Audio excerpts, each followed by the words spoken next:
Assalamu alaikum warahmatullahi wabarakatuh. Ladies and gentlemen, good afternoon. Salam sejahtera and thank you for your attendance to the event today. As per our schedule, the event will begin at 2 p.m. So kindly take your seats, and I can see there are a lot of empty spaces, empty seats in front. I would like to seek your kind cooperation if those who are sitting at the back to just slightly move forward to fill up the space in front as we are expecting more guests to come in. Thank you.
ladies and gentlemen, our event will begin shortly.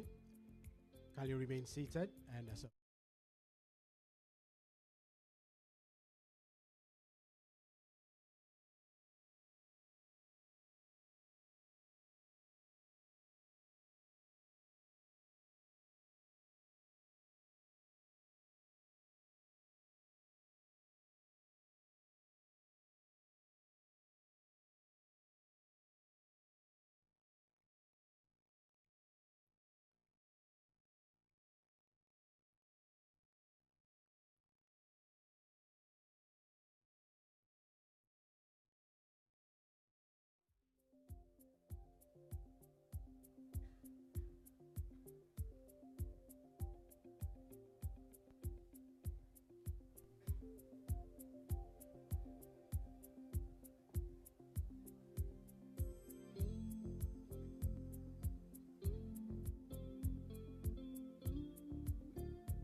Ladies and gentlemen, announcing the arrival of Yang Berhormat Tuan M. Kulasegaran, the Minister of Human Resources, Malaysia.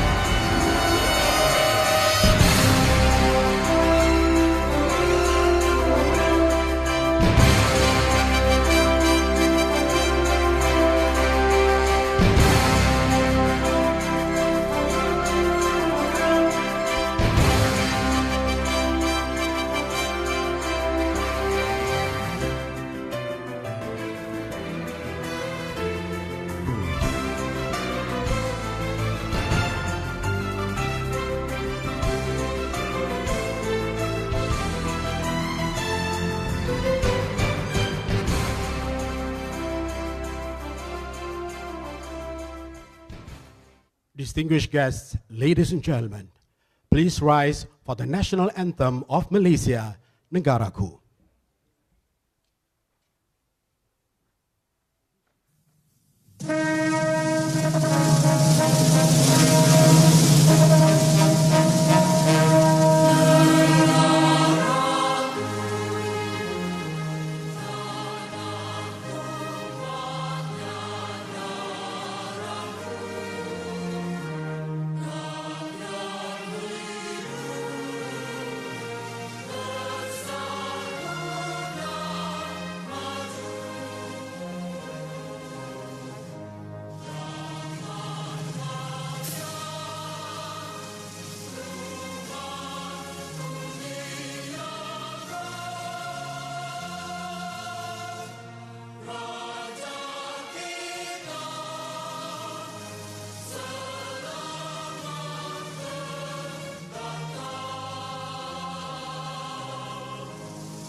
Ladies and gentlemen, kindly be seated. Thank you.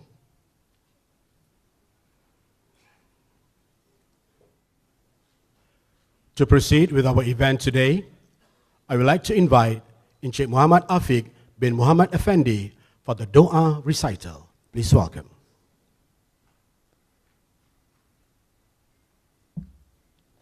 Assalamualaikum warahmatullahi wabarakatuh. Bismillahirrahmanirrahim. Alhamdulillahi rabbil alamin. Hamdan hamidin, hamdan syakirin, hamdan yuafi ni'amahu wa yukafi'u mazidah. Ya Rabbana lakal hamdu kama yanbaghi li jalali wajhikal karim wa azimi sultanik. Allahumma salli wa sallim ala Sayyidina Muhammad wa ala alihi wa sahbihi ajma'in. Ya Allah, make us enjoy a righteous guidance which we do not seek to change, a path of truth from which we do not deviate, a well-guided intention which we do not doubt. In conjunction with the HRDF Registered Training Providers Town Hall session, make our gathering here a blessed one, and our dispersion thereafter a guided and protected one. Ya Allah, Ya Rahman, Ya Rahim, keep our hearts firm, unite us for the right solution, and provide us with full knowledge to tackle the human capital issues. Grant us the strength and the right effort to make the appropriate actions on strengthening the human resources of this beloved nation. Ya Fattahu Ya Alim, make us enjoy moderation, place us among the people of right behavior, guides to right conduct, and the righteous servants. In you we have placed our trust, and to you we turn in repentance. For unto you is the end of all journeys. Rabbana atina fid dunya hasanah, wa fil akhirati hasanah, wa qina adzaban nar. وصلى الله على سيدنا محمد وعلى آله وصحبه وبارك وسلم والحمد لله رب العالمين.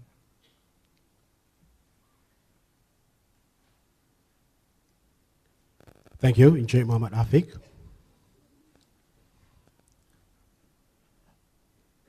Yang Berhormat Tuan M. Kulasegaran, the Minister of Human Resources. Yang berbahagia Dr. Muhammad Ghazali Abbas, the Secretary General, Ministry of Human Resources, Yang Berhormat Cik Yeo Bee Yin, Member of Parliament for Bakri, Yang Berhormat Tuan Rajiv Rishakaran, Member of Parliament for Bukit Gasing,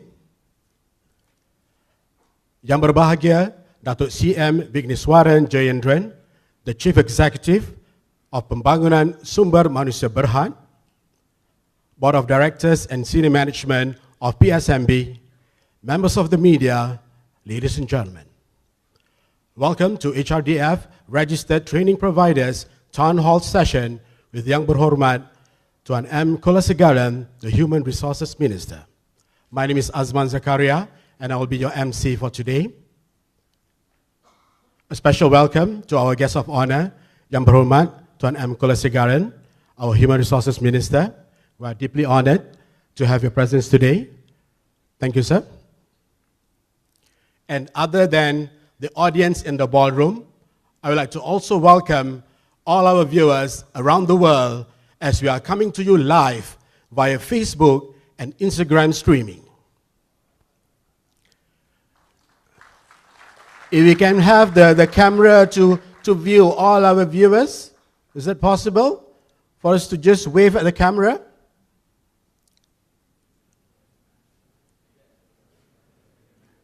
Okay, so this is like pre-rehearsal of live telecast because we are having the live telecast of the World Cup soon, right? Okay, ladies and gentlemen, we will now showcase a video presentation of one of HRDF's initiative, My Future. My Future is an MSc competency tool developed by HRDF specifically for small and medium enterprises, or SMEs. This tool will be able to provide business owners a holistic view of their organizational capability and identify human capital competency gaps by focusing human resources management, productivity, and innovation. Ladies and gentlemen, we will now present the video.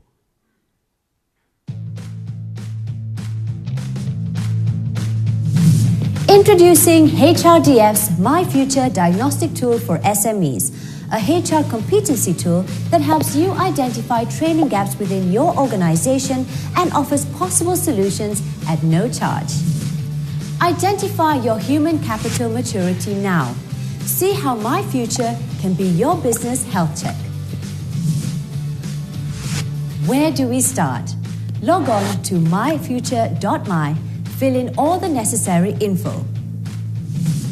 Once done, you'll receive an email.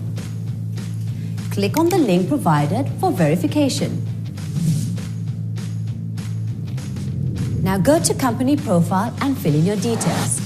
Next, fill in your operations info. Almost done. Complete the section Company Assessment. This is where we need your input on human resources, innovation, and productivity. Go through the report generated specially for you.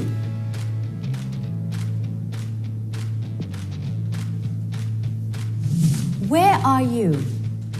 Level 1, 2, or higher? Wherever you are, check out the practical suggestions offered. Implement what you can. Over 1,000 SMEs have used this tool and grown their businesses. So hurry! Log on to myfuture.my today or call 1-800-88-4800 for more info. My Future, unleashing endless potential.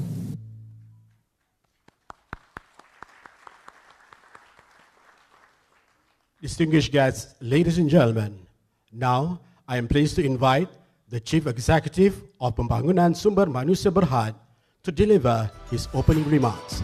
Please give a big welcome to Yang Berbahagia Datuk CM Vigneswaran Jayendran. Yang Berhormat Tuan M. Kulasegaran, Minister of Human Resources. Yang Berbahagia Datuk Dr. Ghazali Abbas, Secretary General, Ministry of Human Resources. Yang Berhormat Tuan Rajiv Rishakaran, Member of Parliament for Bukit Gasing. Valued training providers, members of media, ladies and gentlemen. Salam sejahtera and good afternoon to everyone here today. Thank you all for coming. I would like to thank especially YB Tuan, M. Kulasegaran, the Minister of Human Resources, and Yang Mabarge Datuk Dr. Muhammad Ghazali, the Secretary General of Ministry of Human Resources, for taking time out of their extremely busy schedules to be here today. We appreciate YB Tuan M. Kulasegaran's commitment to turun padang and to get feedback directly from the various stakeholders in order to see where and how we can make improvements to the current systems in place. It is for this reason that this town hall is being held, to enable YB to meet one of the HRDF's key stakeholders, training providers and trainers such as your good selves. Without further ado, I will now hand over the floor to YB Tuan M. Kulasegaran. Thank you.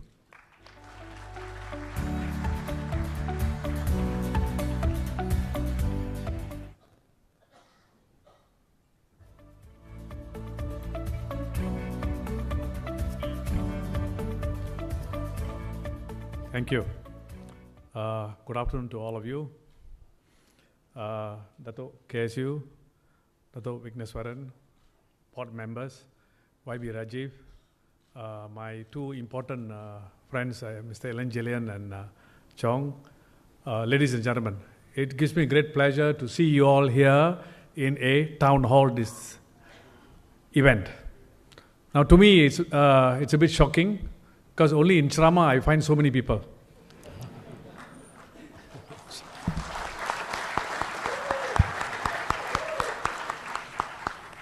But in Ceramah, after I've spoken, we collect money. So it is your privilege. If you want to give me money or whatever it is, I leave it to you. But you better donate to the MACC. That'll be better for them to be more effective and get the truth of this country. Now you all know why we call this town hall session. When I was appointed about 13 days ago, I'm one of the lucky few in this country. Not the fact that I was appointed a minister, but this is a ministry that I asked. I asked the Prime Minister plus my party leader Lim Guan Eng specifically for this appointment as Minister of Human Resources.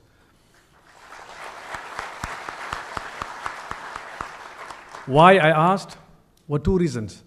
One, I believe the Ministry of Human Resources can do a lot for the left out of people in this country, the B40 and below. Number two, I am concerned that there is some signs of corruption everywhere.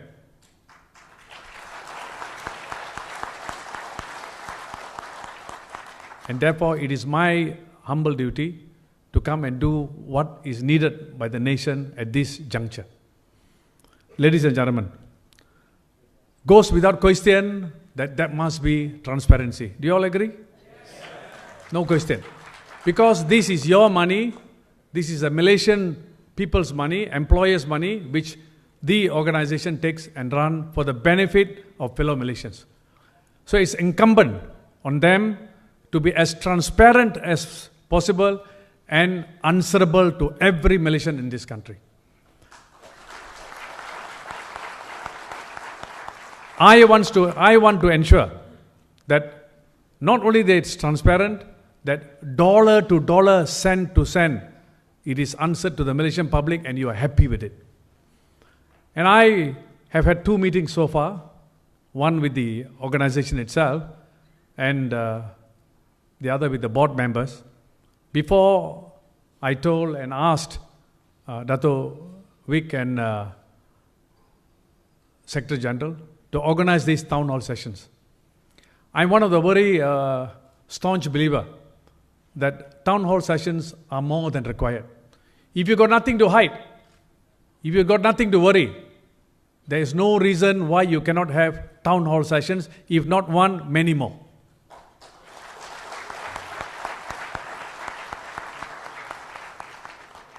In the last 13 days of my office, this particular organization, I've got many more, compared to many other letters, I've got far more love letters about this organization.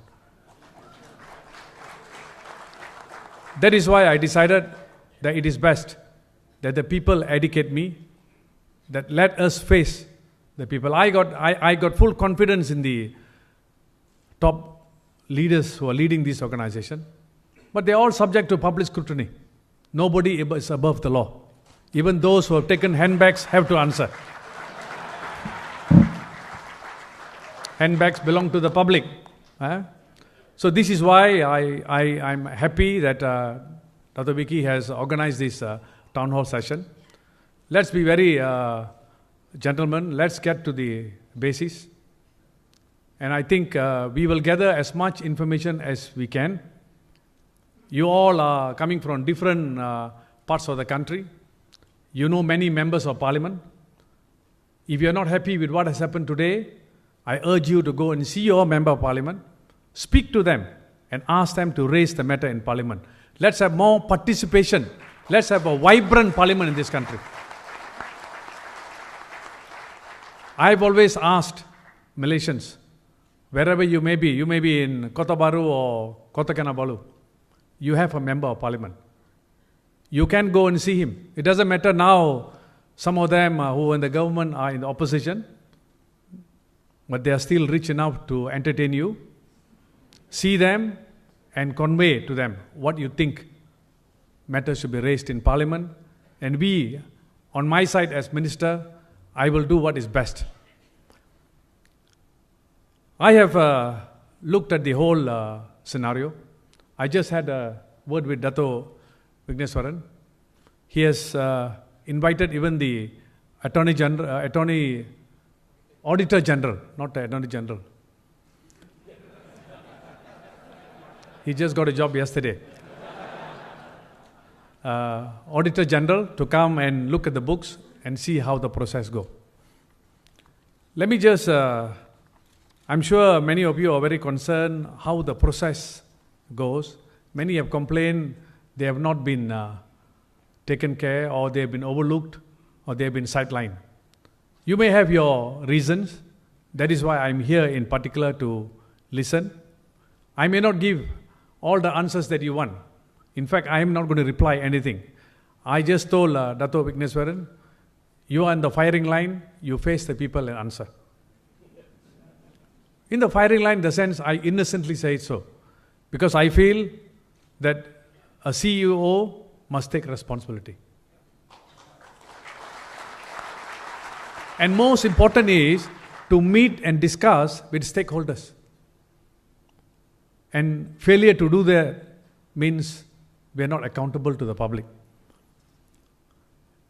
Obviously, you would love to hear this about the full pool fund. We will do a review of that. There's no question about that. The selection and approval process for the training providers. Basically, that is the crux of the matter. I have got enough briefing from them, but I singularly cannot make a decision, rightly or wrongly. I need the assistance of fellow Malaysians who, all of you, are one way or the other involved in that matter. And we will do, if the need be, a very detailed forensic audit of the whole matter. Finally, ladies and gentlemen, nothing is complete without your participation. That is why in town hall sessions, that we need people to ask questions. And I'm sure the board, and in particular the CEO, will try his level best to reply. If you're not happy, you can either write to me or go online.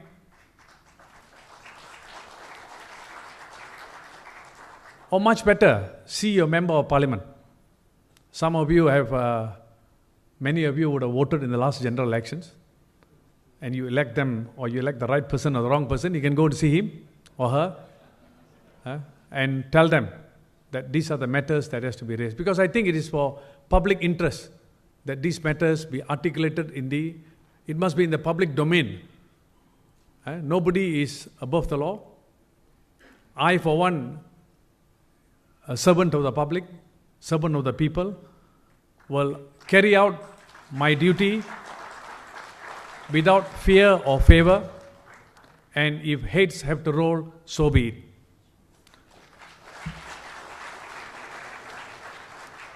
Let me assure you, this is an organization meant to succeed right from day one. It plays a pivotal part in the training and retraining or rehiring or upskilling in this country. There's no compromise on that. As to whether that has been achieved, as to whether to better it, much need to be seen. And all depends on you.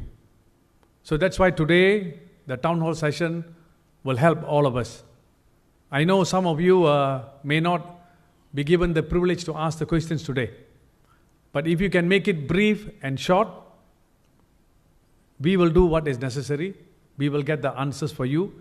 If you're not happy, many a time when I go to court cases, people who pay me well, I've lost the case.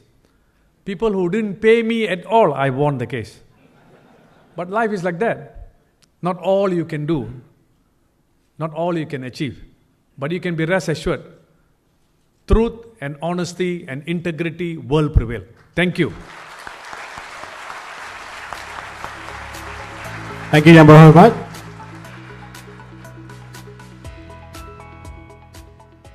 Ladies and gentlemen, we will now straight to the town hall session. So before we proceed, please allow me to brief you on some ground rules for this session. So with due respect to our guests of honor, distinguished guests and other participants, kindly uphold your professionalism at all times during this session. So in the interest of time, only one question will be allowed from each participant, and we are also welcome the questions from the media as well. Kindly state your name, organization, and whether you are a registered training provider or registered employee with PSMB before asking the questions to the panel. And please keep the questions short and precise. So we have 4 microphones, okay, on my left and right hand side. So we can begin now. So can I have the first question? Please proceed to the mic, sir. And kindly identify yourself. Thank you. Good afternoon. Thank you so much, Minister of Human Resources. Actually, based on what you said, I completely threw off my train of thoughts, but I'll get straight to the point. I think I speak for a lot of training providers when I say that over the years, the HRDF,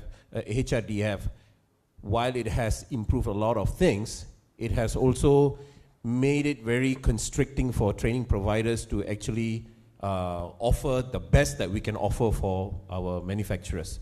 I can't list all of them, but what I'd like to zoom into particularly is something that was close to what you have mentioned with regards to automation.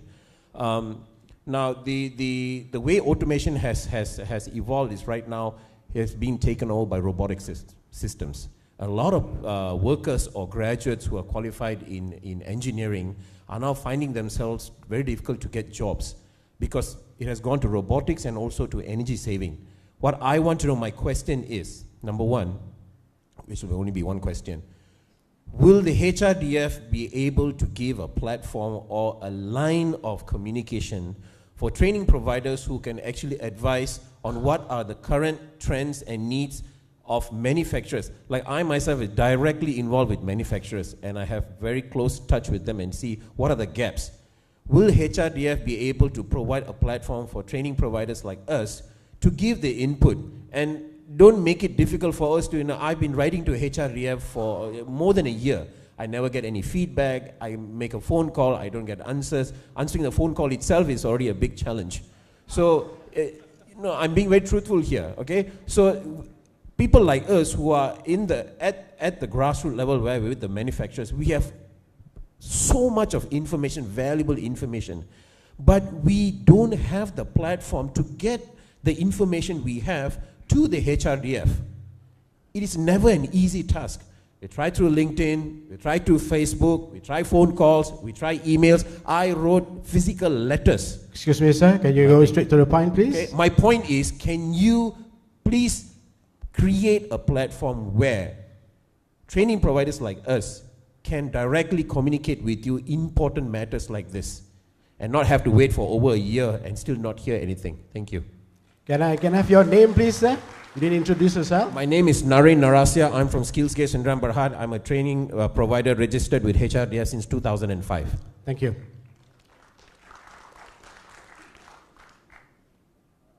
Hi, good afternoon, YB. My name is Tony Ong. I'm from a company called Extratergize. Excuse me, sir. Can we let the panel okay. speaker to answer the question first? Thank you. Hello. Actually, I'm not supposed to answer, but I felt that was quite a very simple request. I'm surprised the organization is not replying with letters and phone calls and all that. I have just been telling my ministry that in my lawyer office, all letters are replied within 48 hours. All letters. It doesn't really matter big or small, whether the clients pay money or otherwise, you have to reply. I think there must be a standard way. It doesn't matter. Maybe CEO can look into it and reply to that. Okay. On the line of communication, I agree. We will set up something. On the phone calls part, I do agree because we receive somewhere around 8,000 calls a week. So we got a drop call of 40% maybe because we got only 10% handling the calls. And that's including the NHRC, National Human Resource Center. Recently, we redeployed some of the systems within the HRDF to drop it to 20%. Another problem is in the former government, they issued a card with all our numbers, direct line numbers, and we send it out all. But most of the time, my officers, and including myself, we attend meetings, so we are not in our place. Hence, we have started the progress where we ask people to email or live chat into this one. And also what we have done is, we got a practice also maybe within, if you receive a complaint, we have to respond within 48 hours or so. So any complaints that come into our system through email automatically will come to me and I will decipher it, whether it's a complaint or not. Then what we do is we reply back to it. But I will look into it. I agree, communication should be much more better set up. We are in the midst of expanding our manpower also because for 1 million trainings that we do, we only got 300 people working to do the 1 million coverage for 3 people. So we are in the midst of expanding our manpower. So I hope we will definitely speed up this process and we will open up a communication line. On the part of giving information to us about the latest happenings in the industry, that's a part that we are trying to grapple also maybe because I have 40 grant officers working throughout Malaysia, and our earlier idea was we wanted to make the grant officers specialists on each area, but later we found out that it is not suitable. That's why we started off the sectoral training committees. That means the sectoral training committees is supposed to get back feedback from the industry and pass it to us and what kind of training we should concentrate on. After 1 year running it, we got 21 sectoral training committees, like 174 of them are members of the training committee, and that members are from the industry themselves. But after 1 year running, we realized that the feedback is not so constant because they don't have a research team.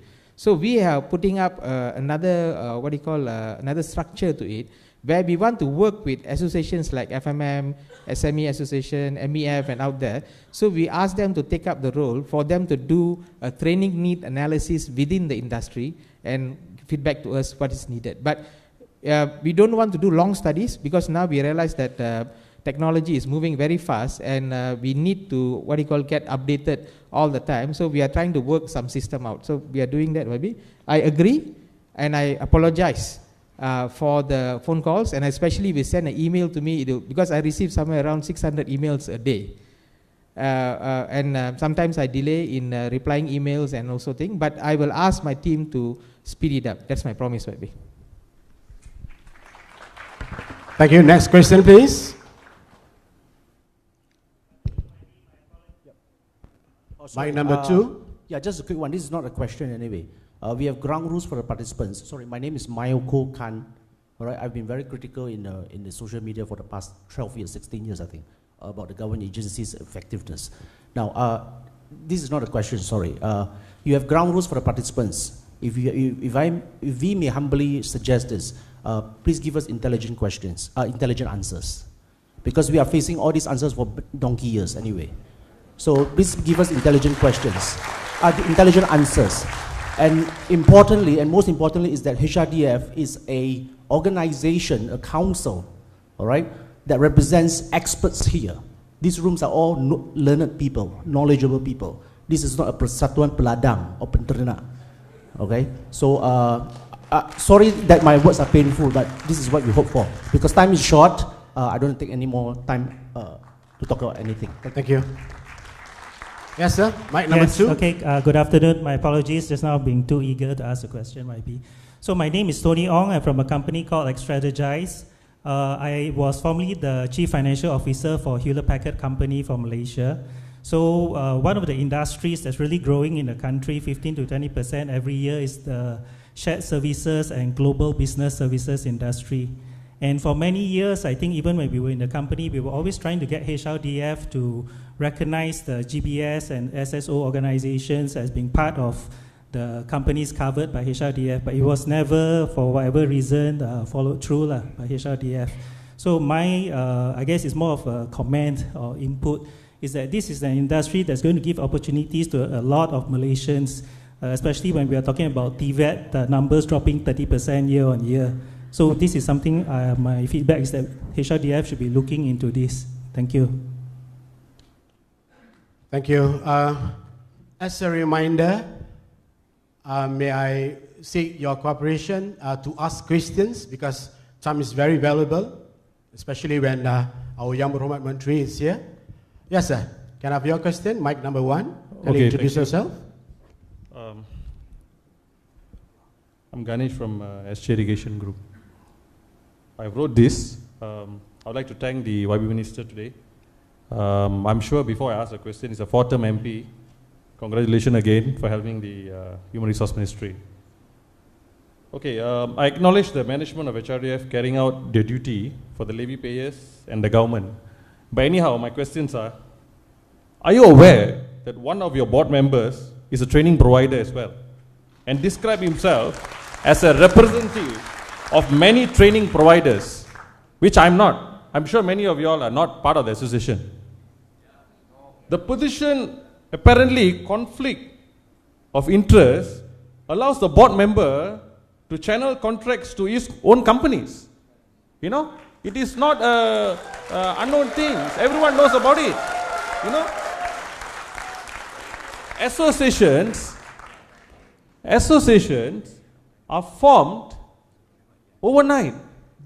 You know, newly association. You check on the ROS. Association formed in 2016, 2017, representing companies. You know, and this is not a secret anymore. You know, we all are well-wishers. But take note that we cannot be seeing you doing all this while denying our opportunities. Enough. I think the previous government, if I were to say this, tomorrow my license will be cancelled. I'm telling you this, you know. Frankly, I'm a training provider and I've been for the last 18 years struggling in this industry. You know, we want to see some light, you know. I've participated in all the RFPs. I don't get any reason for the rejections. I don't get, you know, I am incapable or my friends all are incapable, I don't know, you know. Last but not least, I suddenly receive a legal notice, you know, from HRDF last Friday, you know, by some rumors created that I'm going to question this in a town hall or an open thing. So if you refrain me by sending me a legal notice, I cannot come here and question, you know, then how am I supposed to voice out? What's the use of a town hall? You know? And I'm under risk here. You know, they send me a legal notice saying that, you know, you cannot question this, defaming this and all that. Then as a training provider, where am I supposed to go? You know, a town hall session or write you an email so that you won't reply? You know, I think I work closely with HRDF. I have already brought all my issues out. You know, no point hiding. How can a board member get a contract? You know, board member can form companies and get a contract. Then what have you done here today? But it's okay, fine. You know, but what's going to happen to the rest of you all if you're not going to voice out? Are you going to stand in a line, you know, the queue, the tailgating, you know, so that, okay, I don't want to voice out so that if this thing don't change, I still get my contracts or not? No, it's not fair, you know. YB is happening right under your nose. I voted for Pakatan Harapan for changes. You know, I'm I'm a strong supporter of you when you're in Ipoh Barat. Those days when I used to vote for Barisan, you know, I'm telling you, you know, Undi is Rasia, but I vote for Barisan. Because my parents all are Barisan son. But the last round I voted for Pakatan. You know why? You know, I know that I have to make this daring move to make the changes. And I brought many friends to vote for this. Training providers. I told them that, hey, you guys going to mess it if the same Barisan government going to remain here. You know. So I think this should be addressed. No more secrets. No more, like our gentleman said, don't give us like, you know, kind of like this VIP kind of answers, intelligent answers. Yes or no. That's it. Thank you. Thank you.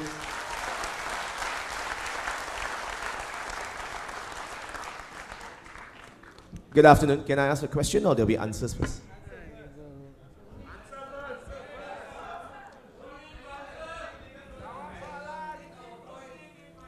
Calm down, ladies and gentlemen. Okay, I will answer the SSO first. We have a Schedule 1 where all the industries which is included is 63 subsectors which is included in the industry. And SSO is not included in there. But what we are doing is, next year we're going to cover all sectors, and we are hoping that once it is approved, we will be covering all sectors and SSO will be included into that. So that's number one. Okay, for Dato' Sri Ganesh's answer on the rejection of RFPs, okay, there's something that we will look into also, why we don't have a reply on how we reject. Our part is very simple. We receive like, okay, the recent digital RFPs. We received somewhere around 300 over RFPs. We approved 41 training providers because of the funds that it is given out. And we find it a bit taxing to reply to the rejection. So hence, but we will look into it, and maybe in future we will reply why the things are rejected. So Dato', I hope we are okay with that. On the board member, again, prerogative of the, what do you call, appointment of the board member is by the minister. The former minister approved him under the association, because association is, what do you call, any association that pays levy can become the board member under the ACTA. So we have put in some reviews on who are should be the board members to the new minister, and we will constantly relook and improve it further. On the legal notice, I'm not too sure. I'll get back to you on that. I'm not too sure. Let's. No, it's from your lawyer. Okay, I'll look back to it.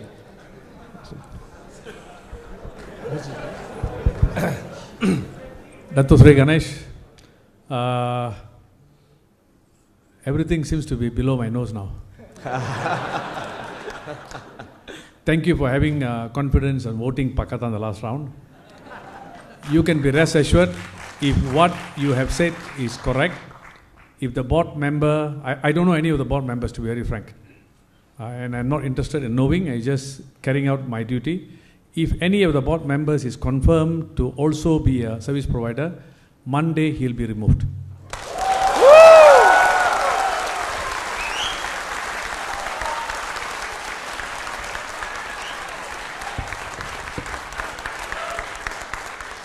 Yes, can we have a question from Yes. a gentleman, mic number 2?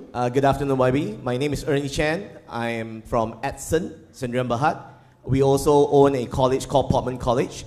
2 days ago, I just received a memo from Kementerian Pendidikan that allows for the fully accredited programs to become short courses. Meaning to say, if it's a diploma in business management, there are 30 programs inside there, modules-wise. Will that be aligned together with Ministry of Human Resources to ensure that there is alignment? Because the biggest mistake so far has always been no communication between the ministries.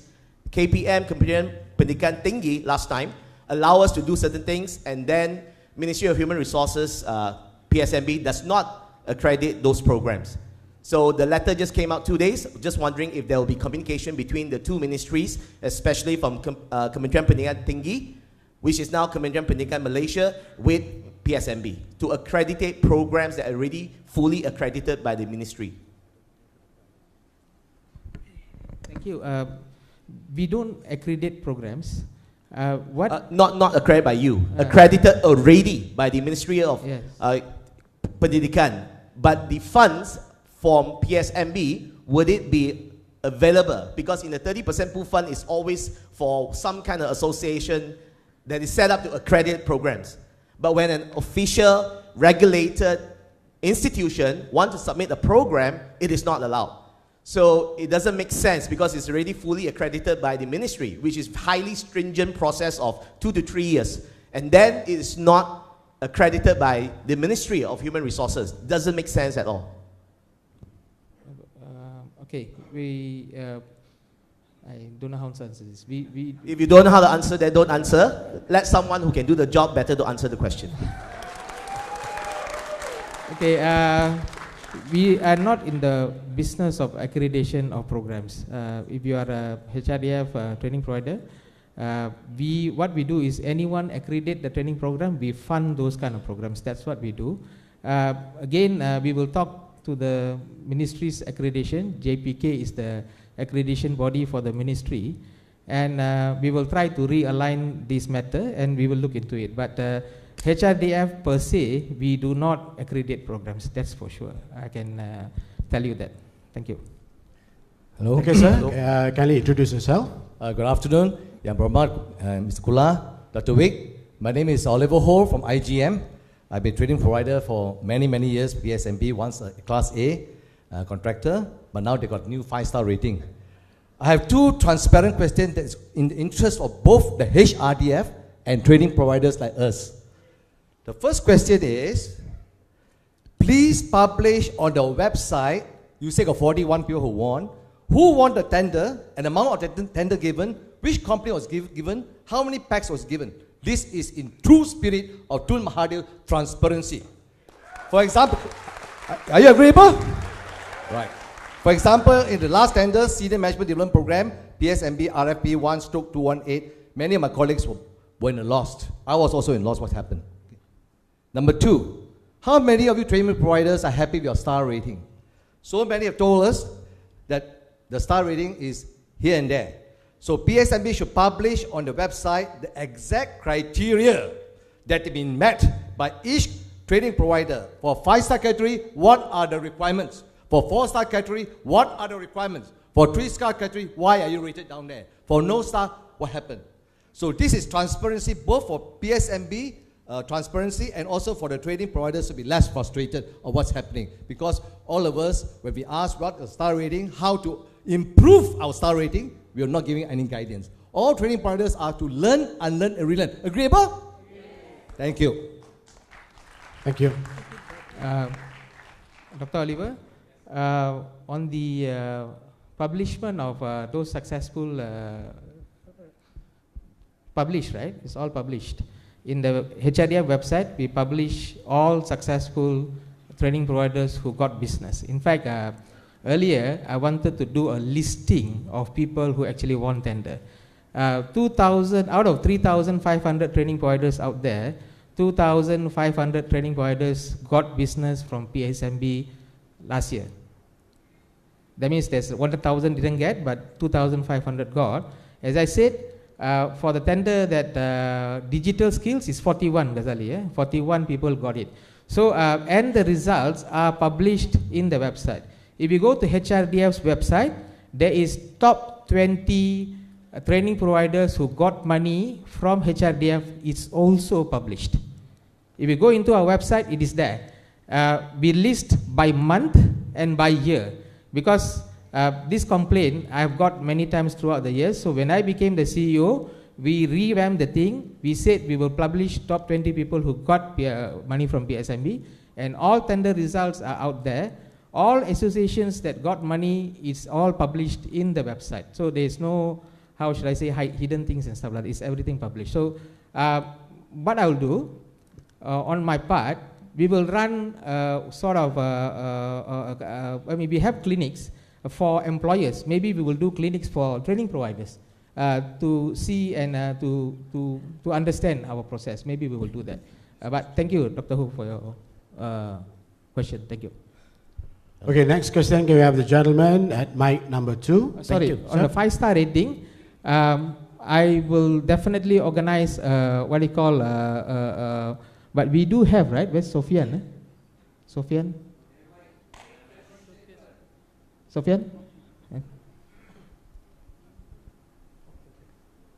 Good morning. I think, excuse me, I think Mr. CEO, you better don't answer because that will limit the time.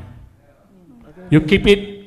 By the way, someone got to update YB whatever the question. Okay. So you don't worry. The system will follow through. Okay. Can I proceed? My name is Zainuddin. I'm from Budiman Dynamic. I've been a training provider since 2008. I like to know how do we decide 30% for accredited programs? Is it by HRDF itself or by the requirement of, is agreed by the employer? Because on the ground, not many employers like to give accredited program. Because when you have accredited program, the two things will happen. One, the employee will demand. Now I got bachelor, I got master, so cannot be degree, salary or diploma. So because of that, the employers don't like that. The second one, once they don't get from the employer, they will chabut. So the employer definitely the employer don't like because use their money. After that, when this employee got the certificate, they going chabut, go to the other place. So I like to know how this 30% being decided because it's a big chunk. That's one. Another question is, for the past, I think 5 or 6 years, we noticed HRDF have been paying attention to big players. I think in this room, maybe 60%, 70% are ikan bilis. So the ikan bilis don't get anything. Then the ikan bilis makan ikan bilis sendiri. So the jaws will makan everything, then the rest ikan bilis makan sama ikan bilis. Okay? So honestly, I think this year I've yet to get a single program. And you say you got everything, I don't know where it come from. How many training providers registered? But I think I've been for 10 years, more than 10 years, but I don't get anything for, I think, almost a year. So how do you say you got so many good numbers? Okay, I think I stop there. Thank you. Thank you.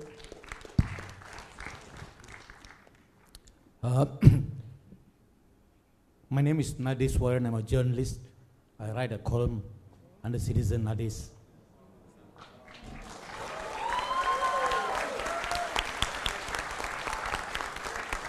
First of all, let me express my utter disgust of HRDF sending a cease and desist letter to a training provider not to speak out here. I think that is utter rubbish. Mr. Minister, I think that needs reprimanding of your officers. You cannot silence us. You cannot shut our mouths, not necessarily the journalists, but training providers who are also stakeholders. Now let me come to the point. I have one question to ask only. The background is this.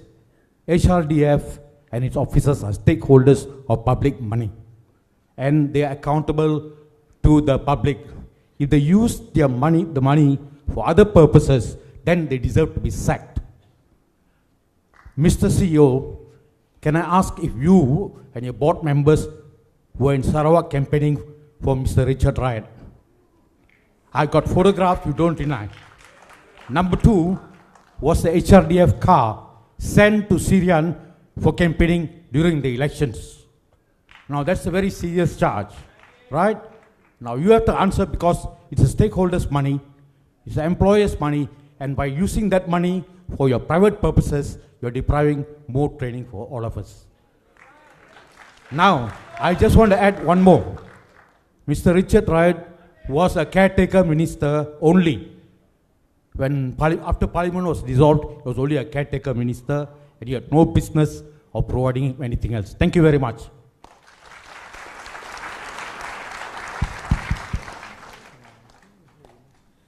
Okay, Mr. Nadis, I can assure you, my board members are here. None of HRDF funds was used to campaign. Number 1. Number 2, the former minister wanted to buy over the car and was sent there. When the government changed, we brought the car back to KL. That's about it. Yes, next question, ma'am. Yeah. bought by the minister, why should he be brought back? Because he should remain there. we decided not to sell him the car. Or after letting him use for 2 weeks for campaigning, you decide not to sell the car. Come on now. We were not born yesterday.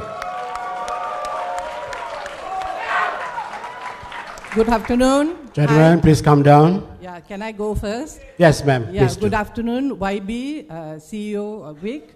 YB, I do have something that I've compiled, a bit of work I did for the last 2 days to compile because there's quite a number of things. But I need to really pass it to you, probably to your secretary. But this is something I want to highlight. Now, when Dato' Richard Rayat became the HR minister, there was a lot of things that was implemented that increased the fund flowing into HRDF. Now, one of the things is, we as training providers, we need to pay license, right? Renewal license. Now, in 2015, I only paid 1,200 for 3 years, but in 2017, it has become 3,000 for 3 years. Yeah, and if I were to times the 3,000 with over 3,000 training providers, am I right? Yeah, it becomes 9 million, that YB, 9 million. Yeah, and it is also difficult for a lot of small training providers to squeeze that thing out because we are so worried that if we don't bring that money out, that's our rice bowl. Yeah, that's one. And the other one that a lot of people are talking about, the pooled fund. And they say it is going to certain training providers. I do agree. And I went through the in-base program. And some of the, associations were only established in 2015 and they got 19 courses approved. 19 courses approved. Okay? And also, when I look at it, they are not qualified to run those programs.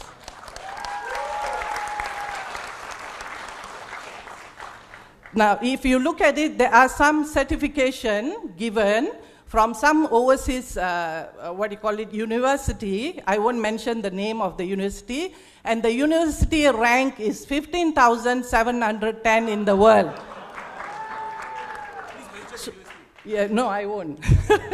Okay, now what kind of quality certification are we actually giving to the employers? Yeah, who are paying the money. So that's my question. Now, one last thing, I think the request for proposal, the training providers need to pay non-refundable, non-refundable what? Yeah, 300 ringgit, and it's not refunded, and some of them say they don't get the license or approval. So a lot of money is being channeled into HRDF. For what we are saying, like the other one is the star rating. You should see the 5-star ratings email that they send out, and they call that company 5-star. Whereas some international speakers here and training providers, they get only 2 stars. So we are quite shocked how it's being rated. Yeah, that's all. There is a lot more. I don't want to take up the time. I'll pass you the document, YB. Thank you very much. Thank you. Hello. Hello. Yes, sir. Please go ahead. Introduce yourself. Assalamualaikum warahmatullahi wabarakatuh. Peace be upon you, YB. All right, my name is Reza. I'm not that Reza, I'm a Reza Pakatan Harapan. All right. Okay, just a little bit of sharing, YB, because this is something that I receive from most of my clients. This is regarding on, as you can see, the foreign labours, YB, the foreign labours, they are increasing day by day. In 2023, they're going to be more higher than our Indian populations. Okay? So, which is true, which is fact. You can browse in Google and, you know, you can find it out. So, my question is, what will be, when we talk about competency or semi-competency, what are the competency that we can provide for these foreign labours? Because I cannot see in HRDF, we are talking about the foreign labours train. Because we are doing a lot of products, automotive and all that, how that we can incorporate with it. So probably that we are focusing only for locals. Maybe they also have some investment for foreign laborers to put in to share in HRDF. Maybe this is one of my suggestions based on my clients from Proton. Thank you, Wabi. Can we have ma'am, for mic number one? MC, hold on. We under our act, we cannot train foreign laborers. That's for sure. So we train only Malaysians with this one. So that's right.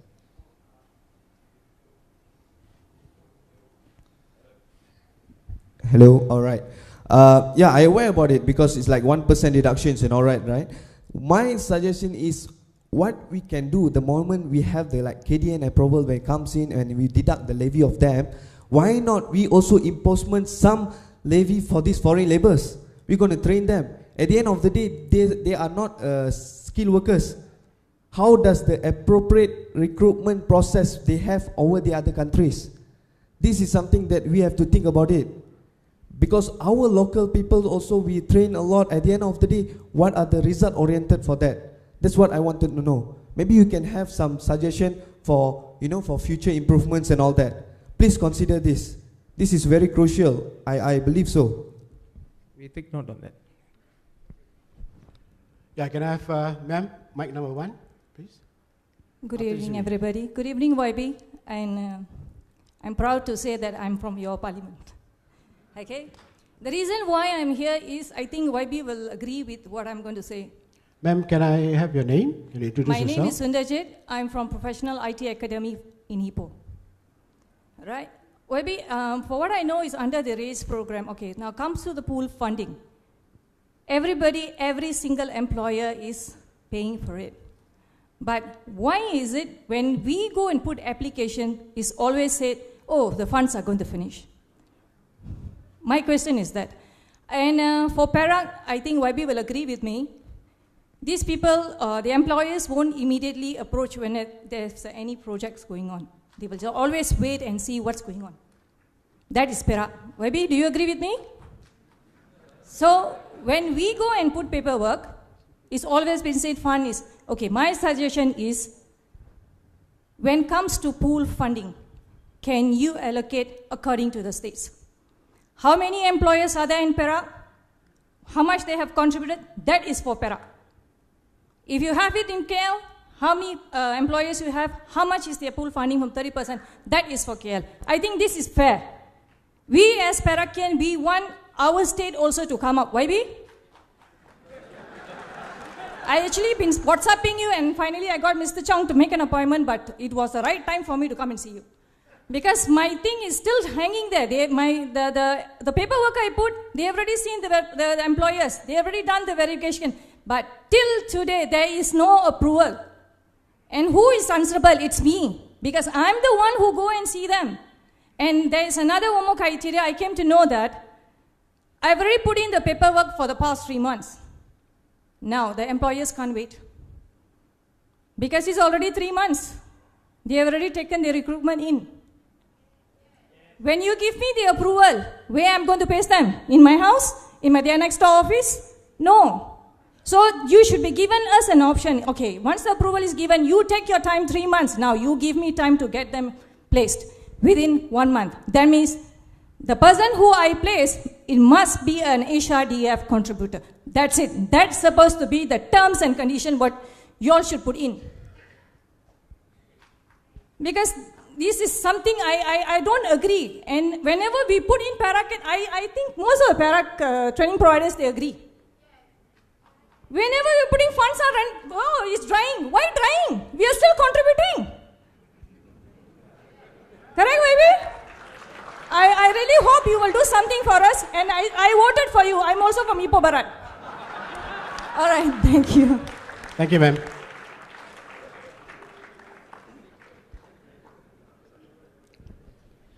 Yes, sir. Okay, I think, sorry, let me answer the question. Yes, when we relook at the criteria of the fundings, states will be one of the criteria we'll be looking at it. So far, what we have done is when we allocate, we try to match what is the levy collection done in each state, and we try to allocate based on that. I do agree, the last 3 months it has been a bit slow. After this town hall session, once we revamp the system that we are looking at how to disperse the pool fund, approvals will be much more speedier. But take the notice is we got a lot of applications that's coming in. We go first come first serve basis, and we will try to push it faster. That's for sure. But we will keep everyone informed. Right? Thank you. Thank you. The gentleman in the back. Excuse me. Beside looking at the contribution based on state, I think a prudent way should be sector that is contributing highest to Malaysian economy. That's very crucial. It could be plantation, it could be manufacturing, but could be electronic or injection molding. So some intelligence must be put in. It is not just Perak contribute the most, give it to Perak. It must be sectoral based. GDP, which sector is contributing highest? Sometimes, yeah, a lot of things not done. Very sad. Like SME, I give you an example. SME, they get fund. You know how they talk, the top guys talk to me? Who come first, get. Who come late? I said, damn it. I was doing work with MPOB, palm oil and timber board. Timber board, many cannot get a single ringgit. But timber is number 4 in the country, export. I mean, the board has to come out with this guideline. Where are we heading to? Okay, thank you. Thank you. Yes, sir. Yeah, I made way for him. Okay. I'm a very cool man. Please introduce yourself, sir. Yep, my name is Ranjit Singh Malhi. Now, I would like to declare I'm a man who fears nothing except truth, integrity, which is very crucial, all right? Now, I would like to, a number of people here, one of the training providers, Oliver Ho, he raised questions about the star rating form. Another training provider raised a question about star rating form. Let me tell you the truth, which I kept it secret for so long. The star rating form is utter bullshit. I personally met the CEO. It was a very quiet meeting. He's here. He cannot lie to that. Met up with him and told him why the form lacks what we call reliability and validity. It lacks validity because it does not measure what it's supposed to measure. Let me give you examples. Being a trainer, you must give examples. Jangan cakap kosong-kosong saja. I'll give examples. You know what the form asks you, YB, you'll be shocked. Are you a member of HRDF? Are you a member of this organization? Have you attended HRDF conference? Do you have a quality policy and all that? My God, those questions do not at all measure the effectiveness of your trainer. And I just 2 days ago, I spoke to Sufyan. Look at my CV. I'm an international speaker, well-known trainer, whatever I've done. I don't body banyak-banyak lah. But I may get 2 because the form never asks at all about, you know, what kind of feedback you get from your clientele. Nothing, zero. So forget about star rating form. And Sufyan is here. I called him up. I'm not going to fill that damn form. He said, no, Dr. Ranjit, you can IC lah. I said, okay lah, make you happy, IEC. Alright, so that form is completely out. Now, what's my suggestion? I like to move forward. We are not here.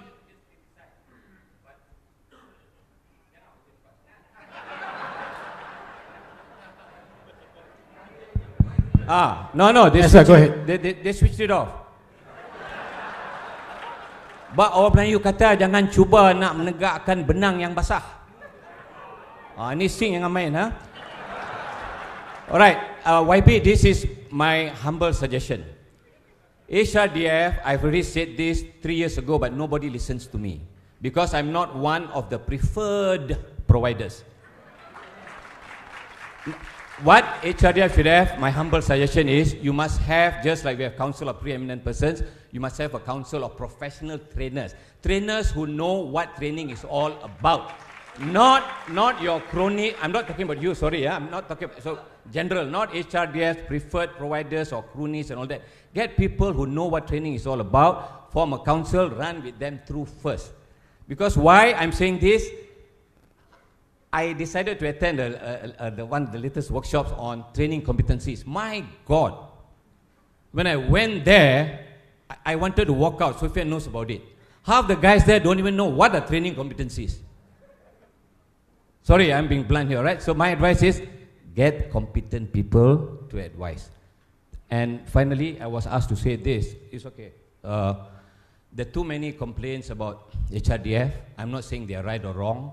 All right, we must not pass judgment, but I think YB is so clear, a proper investigation should be held to seek the truth. And if something is wrong, it's got to go, you go. That's the truth. That's life. Thank you very much.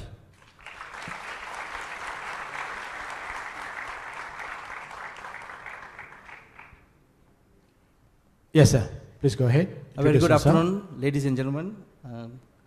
YB Tuan M. Kula, congratulations on your appointment as the Minister of Human Resource.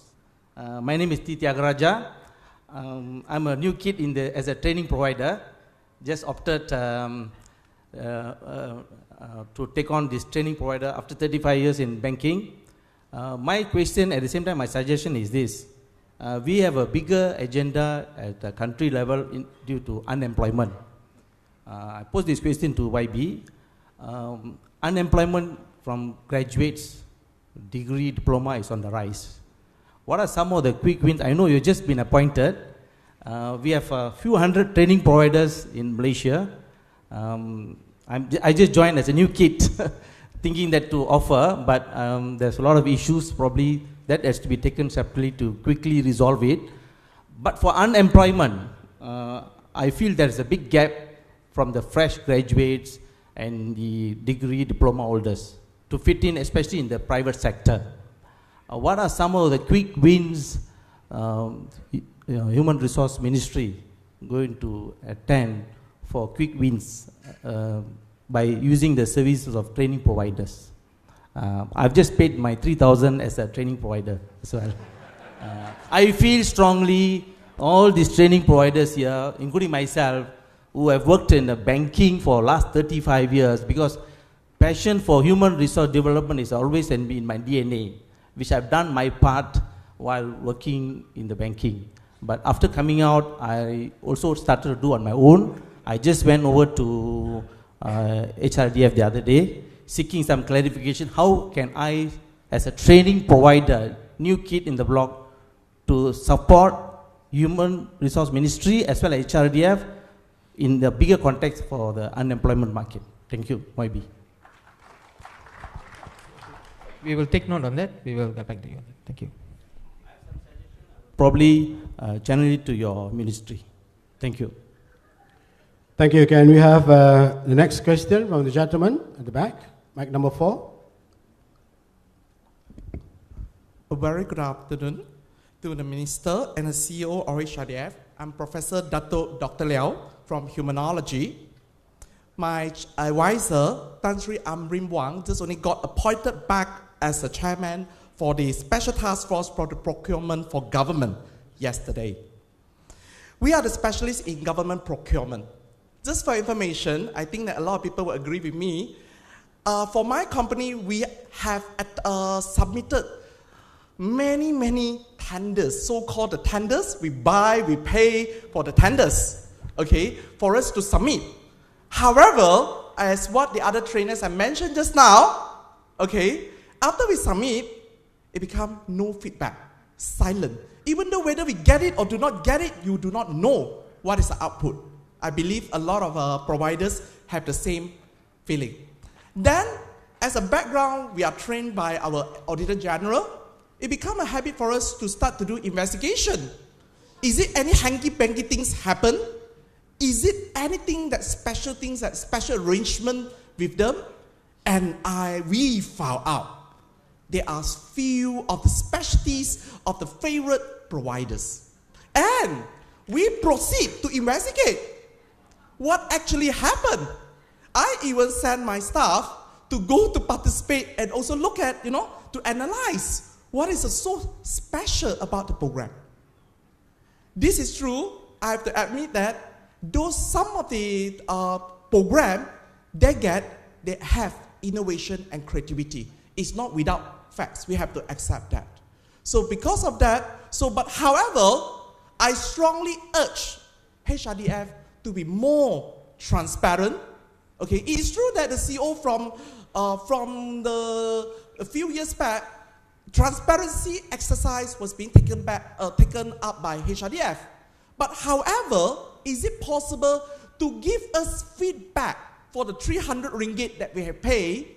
And of course, as a trainer provider, we can see the improvement of HRDF in terms of the efficiency of processing our SPL HAS and the others. But again, I really hope HRDF is not only looking at the innovation itself. It's true they are doing a great job, but at least please give us the feedback why we get rejected. Thank you.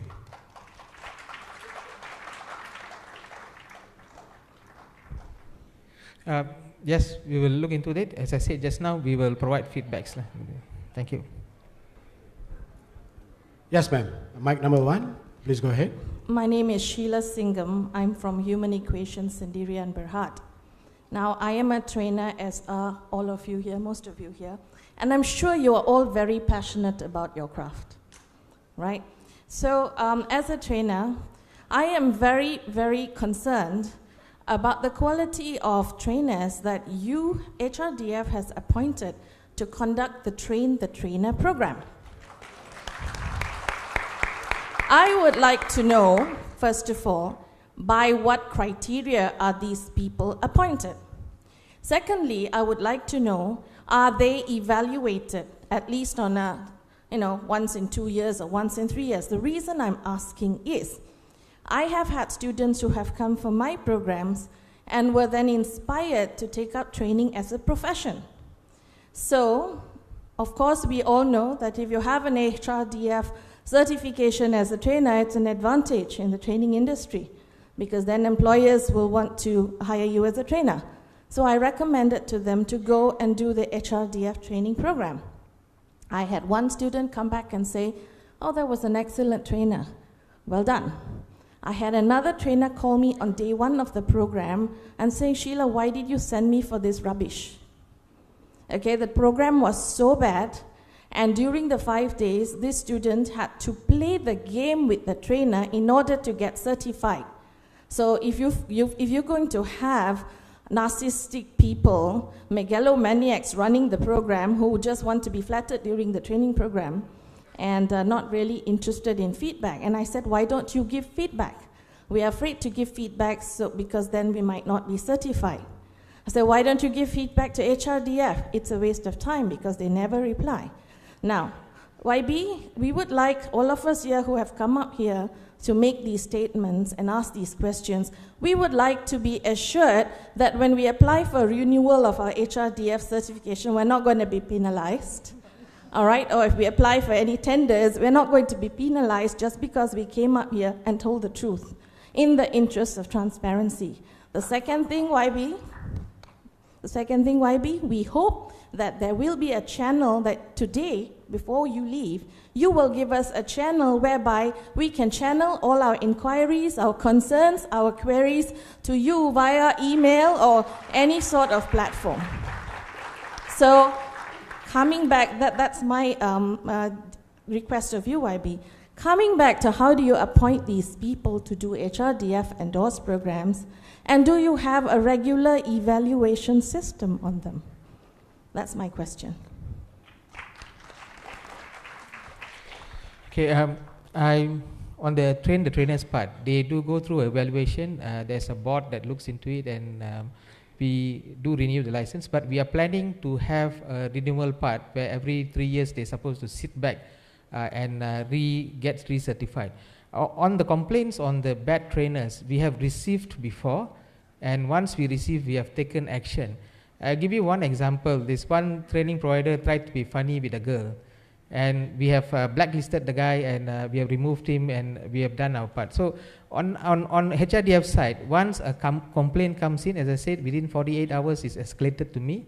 I have to sign the complaint, and I will actually track and make sure that the complaint has been taken care of. So what I urge all the students, or some of you all are students and some of you all are training providers, most of the time is people go on a grapevine and they just talk about it. No official complaints is written to us. So every time, again, our complaints is linked to the Kementerian. Anyone goes into our complaint system, puts in it, Kementerian gets the email also, and we will definitely act on it. So please, if you have any complaints about any irregular training providers out there, please shoot the complaint to us. We will definitely do an investigation, and we will definitely take action on it if there is necessary to take action. But that's being done. Again, I will urge anyone who has any complaints, put it up. We will definitely look into it. That's for sure. Thank you. Yes, sir. Please introduce yourself. Very good. No, can I just add something? No one here will be penalized for raising an issue. Otherwise, I would not have asked for a town hall session. We are here to listen and to act. On the second thing about your complaints, I will see whether we can set up an independent board on this matter to listen to complaints, because I am a firm believer of no one person should be judge, jury and prosecutor. Very good afternoon, YB, Dato' Wicks. I'm Sunil from the Malaysian Association of Professional Trainers and Coaches, and I'm glad that Sheila brought this up. A lot of complaints about trainers has even come to us as an organization. And what I'm asking of you is to please consider having a very structured trainer quality assessment, trainer quality development. Because in order to boost the human capital of this country, which in turn will boost the economy of this country, you need good quality people.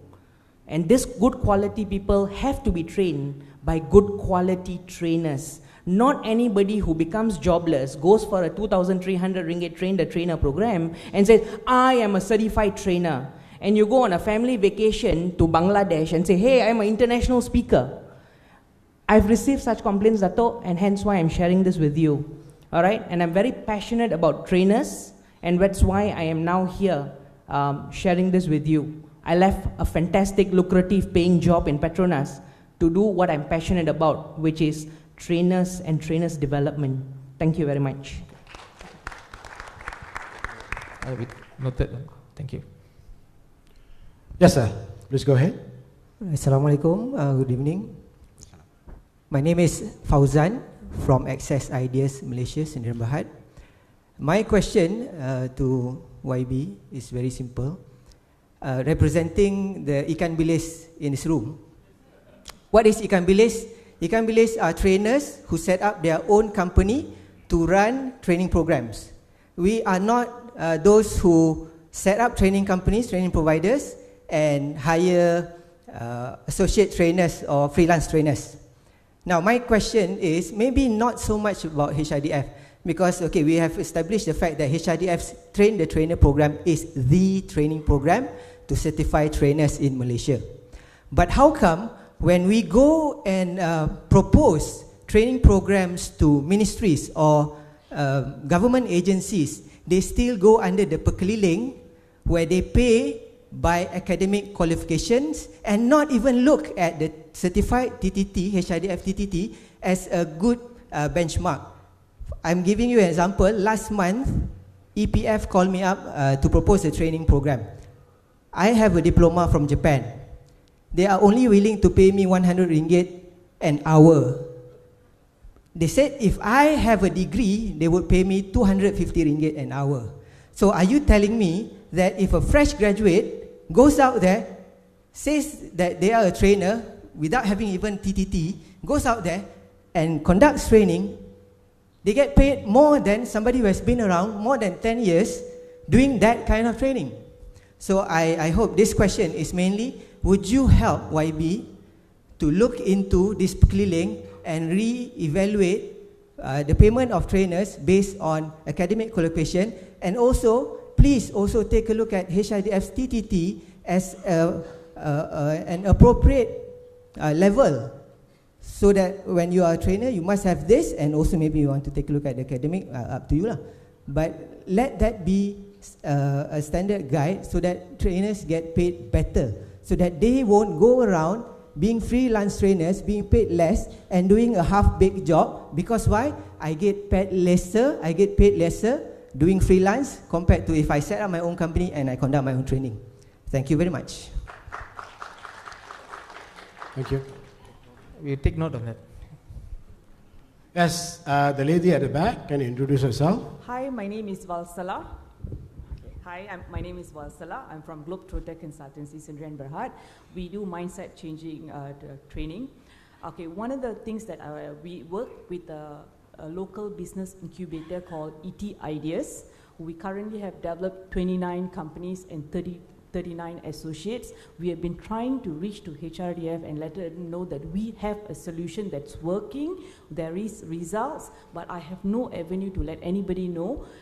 Anytime a tender is open, I don't know about it. Even today's town hall, I didn't get any email about it, although I'm a registered training provider. I don't know whether I'm isolated case or many of you all did not get any emails informing anything that's important to training providers. Even when there's a tender out, only a small group of people will know about it. By the time I know about it, it'll be Friday. I'll get an email. If I ever get an email, it'll be Friday at 6 o'clock to submit by Monday morning. So these are the things that makes us very disheartened. Okay, I have a solution. I'm trying to reach out. Who can I reach out to? Thank you. Okay. Reach out to me. You can take down my email address as vicks@hrdf.com.my. Again, Victoria, India, China, Korea, Singapore @hrdf.com.my.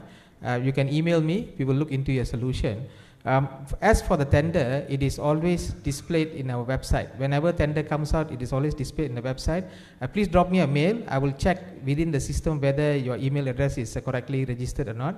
We will definitely do. But we blast out to everyone, that's for sure. Whenever we have a tender, we blast out to everyone. If you look at the tenders that we receive, the highest number of amount tenders received was last year, 1,300 tender forms we received.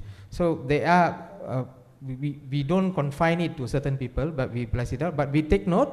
I urge also all the training providers to update their email addresses in the system. I think that's the main way of communication we do out there. So thank you for the suggestion, and please drop me a mail. We will look into it. Thank you. Thank you. Yes, gentlemen at mic number 4, can you introduce yourself? My name is Navin from BSA Crescent. Okay, I have 3 questions, very quick one. Okay, if you're looking at PSMB was promoting IR 4.0. You know, I think other agencies of government have done that on promoting 4.0. But again, I was surprised how the acceptance levels on the ministry on other sides, because on the first day when new government mint, you know, all the ministry, when they're doing a punch card, you know, to enter the office. You know, so we are not in government sector itself. You know, we are just in the level of IR 1.0. But we are promoting IR 4.0 to the manufacturers, to the other companies. So where the check and balance? Even the government is not ready, but PSMB promoting 4.0, you know, industry IR 4.0, that's one, okay. I always see that as a training, I mean HRDF as a training sector, need to check, you know, where the check and balance so that the placement happen. Even if government sector don't accepting this, how you can push to the, you know, manufacturing sectors and other industry sectors, that's one. Second is BSA itself, we got it RACE program, okay? So RACE is for the rural. The moment the first day we you know, put on the social media, we got about 40 applicants. When we submit to HRDF, you know, there's a rejection because, like for example, like Kuala Selangor is not under the you know, rural area. You know, so there's no standard process. When I'm talking to A staff, rejected. When I'm talking to the B staff, I try to be harsh and try to be smart. Boleh tuan, lepas. So where's the standard process? Okay, that's 2. And third one is, we also got it January program. We already, you know, get all the, you know, participant, trainees, and the grant. I mean, it's freeze. Until now, it's freeze. But damage got it from the BSA because those who are trainees who we done the briefing, they label BSA as, you know, ini training provider tipu. So until now, there are some of them still waiting, but the January program is freeze for, you know, for temporarily. So how long it's going to take, and every time we engage your staff, we cannot tell when the date because it's freeze, how long? It's almost like 3 months freeze. Thank you. as I said just now, after this town hall, we will really look back at the criteria and we will unfreeze all the the funds to go out. So can we the last 5 or 10 questions, MC? Yeah. Thank you. Yes, sir. Thank you. I'm glad I'm able to speak because I thought it's until 3 o'clock. So I think we must thank YB Kula for standing on for so long. My name is Myoko Khan, M-Y-O-C-H-O. Why I'm specific in this because I've been very critical for many, many years, 3 terms I think, on many issues. Yep. And I'm the president of Asian Alliance for Advancement, Malaysia. 24 years in training, started in 1994 during Tun's time. In fact, we were doing together with Tun. And I got so fed up, nothing to say, move on to Singapore, and set up the Advanced Accreditation Authority to accreditate and set standards for professionalism. So this is the chronology of what I did. Do a lot of things, like promotion like that. Do a lot of things other than training and consulting. I do coaching as well. Yep. So okay, fine. We have, sorry, my dear friend, sorry. We have a list of so many problems. I've personally sent some messages to YB Kula as well. So I'm going to narrow down to 3 big pictures because a lot of operational issues, yeah? 3 issues. Number 1 is, do we have a national HR agenda?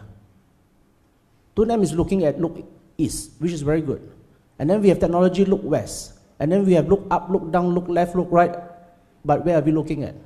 So I think we need this HR agenda to propel the country forward, not just addressing the critical issues like, foreign workers and so on, yeah, to propel the country forward. That's number 1. Number 2, HRDC. It's actually not HRDF because HRDF is a fund. HRDC, as a council, it seems that over the years, the council has been set up and forgot about its role, yeah, its term of reference. And looks like HRDC is managing a lot of TPs rather than trainers.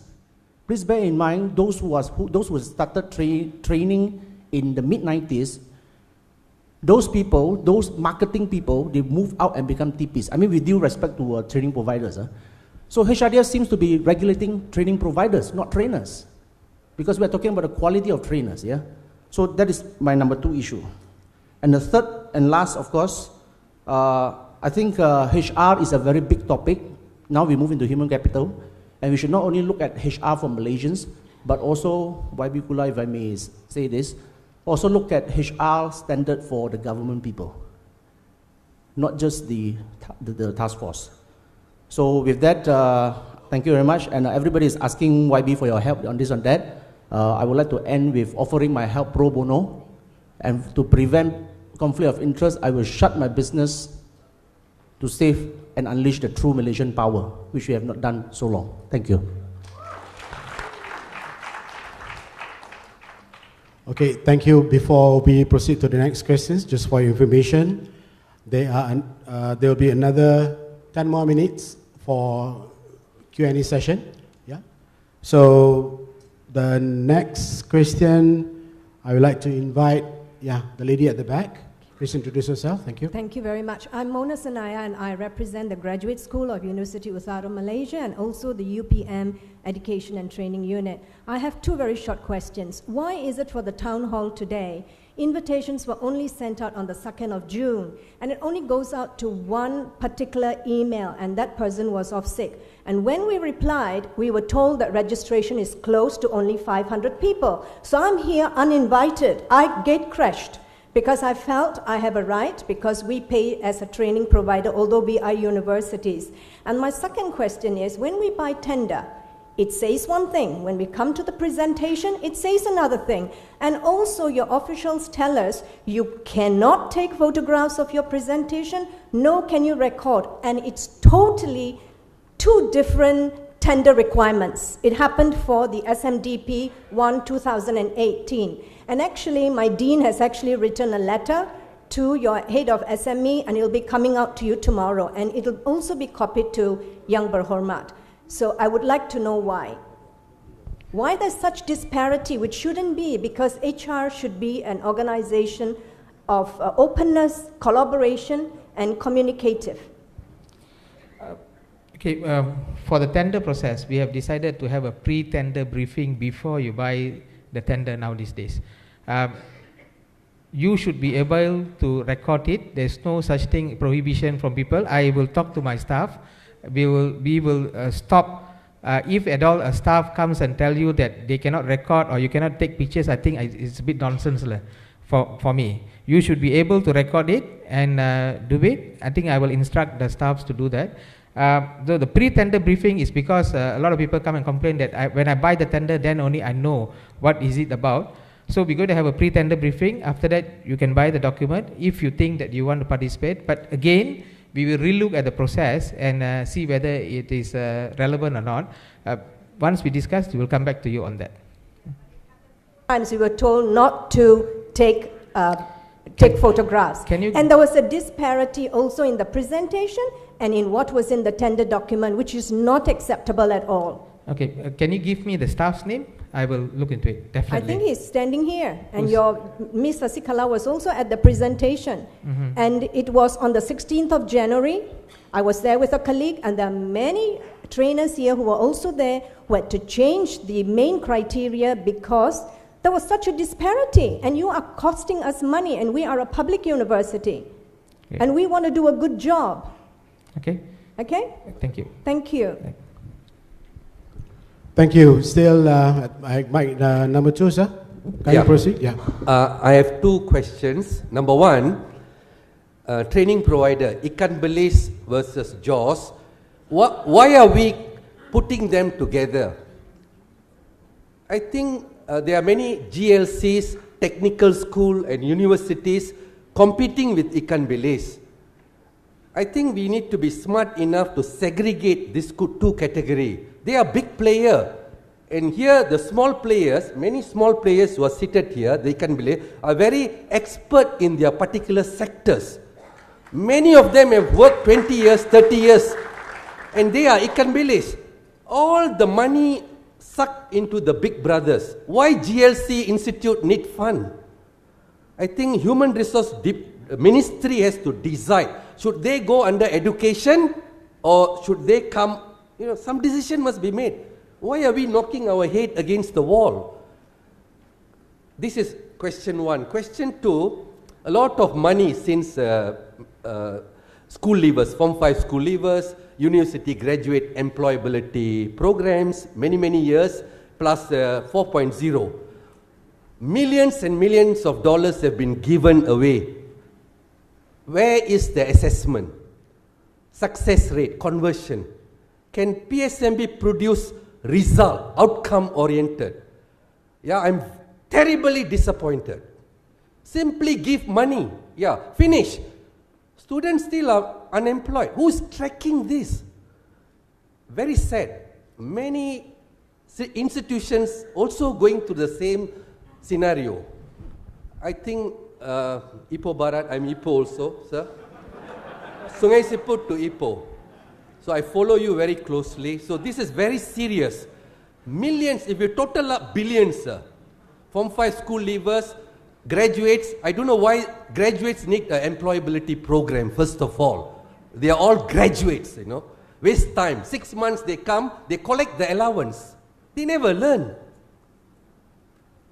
Shameful, very shameful. I think the senior committee members must go and sit in all these classes. See, the training provider, they secure the program. But lousy quality trainers are running the program. Nobody is checking even. Yeah, even the certification program. The recognition from top universities all around, Australia, UK. But you go and sit and see the trainer's delivery. I can vomit. Yeah, true.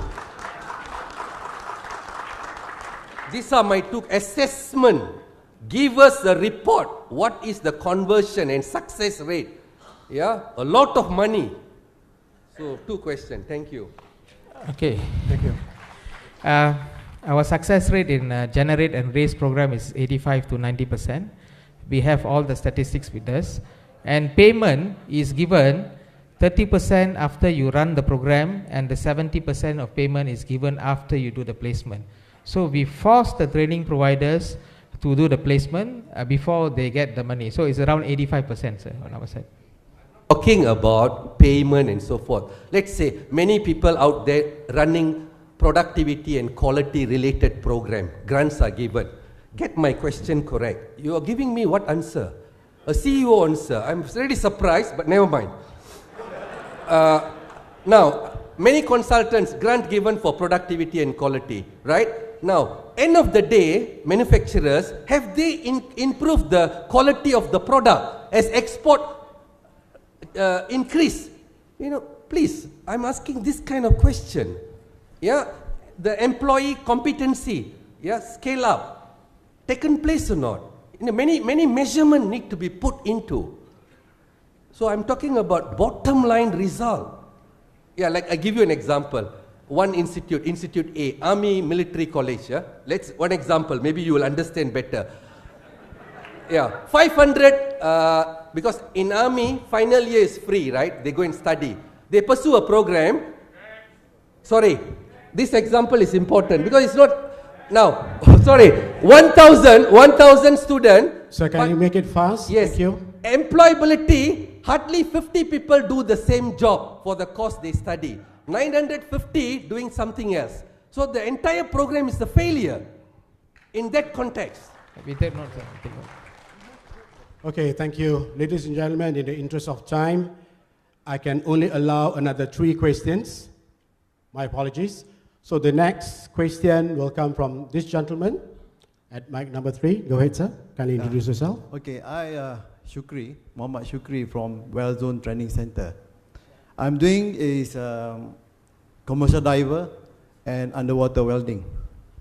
So I have my facilities, complete facilities, but I do not understand why must I become a subcontractor from your training provider. I submit my application, then I have to park under another company. Then that company pay me. But they don't have any facilities, any certification, but you approve him. So please give me the answer. I all the way from Perak because of this. I keep calling your staff. Your staff told me there is no fund. Sorry? Okay. So please answer my question. I have all my facilities and my license complete from Spain. It's not from I don't know, Puchong maybe. Yeah. So please, yeah, please answer, not from email or whatever. No, please. There is no need to go under anyone. Actually, you can apply. But that happened to me. Okay, we will. There is 4 program. I don't know what's special of him. What's so special of him? Then I become a subcontractor. Okay, sir. Ikan bilis. I will see you later. We will get the name and we will please. take action. Thank you. Yeah, please don't look for it, please. Okay, ladies and gentlemen, our YB minister has kind enough to let all the remaining ladies and gentlemen to ask their questions. I think we should give a round of applause to our Yang Berhormat Minister. Thank you. The next one is, I wanted to say contestant. The next one, gentleman at mic number 4. Please introduce yourself, sir. Thank you. Thank you. My name is Sridharan Krishnan. I represent a company called Richmond's Group Consulting.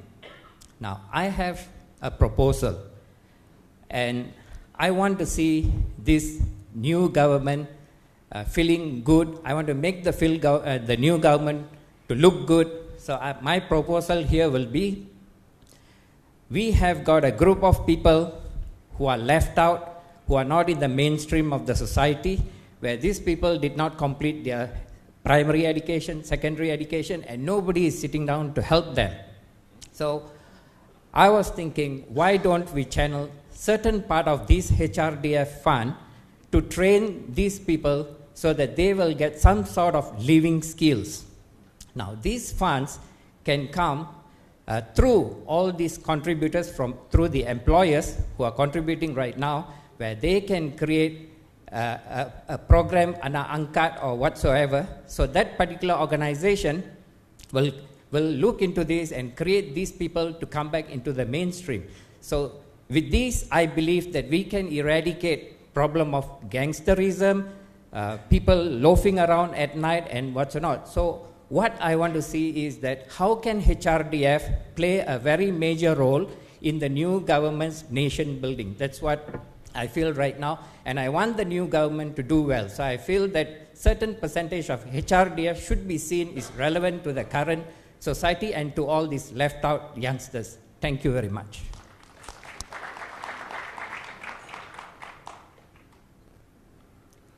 Okay. Yes, sir. Can we have gentleman at mic number 1? Can you introduce yourself? Good afternoon. My name is Kabur. I am the president of the Malaysian Training Providers Association. I think YB, you could have received one of the love letter from me. There was an open letter that we sent to you, but of course we did not criticize anyone. We just want to make sure that HRDF is upgraded, and we want to see more transparency in HRDF. One of my questions is about your board of directors. I'm sure there have been some political appointments, and I also know one or two of your board of directors have been going around campaigning for the old government and criticizing the current Prime Minister, even up to Langkawi, where they even established a war room. Of course, all these board of directors, those who are from the industry association, will be given projects by HRDF, and they are all industry associations. In fact, I think all the industry associations in your board of directors have been given millions of ringgit of projects. And what they do, they take the project and then they outsource it to the poor training providers. And they take a cut, 30%, 40%. I'm not talking about all, but I'm talking about most of the associations. And why not you give it direct to them? And this is conflict of interest. And this is also abuse of power.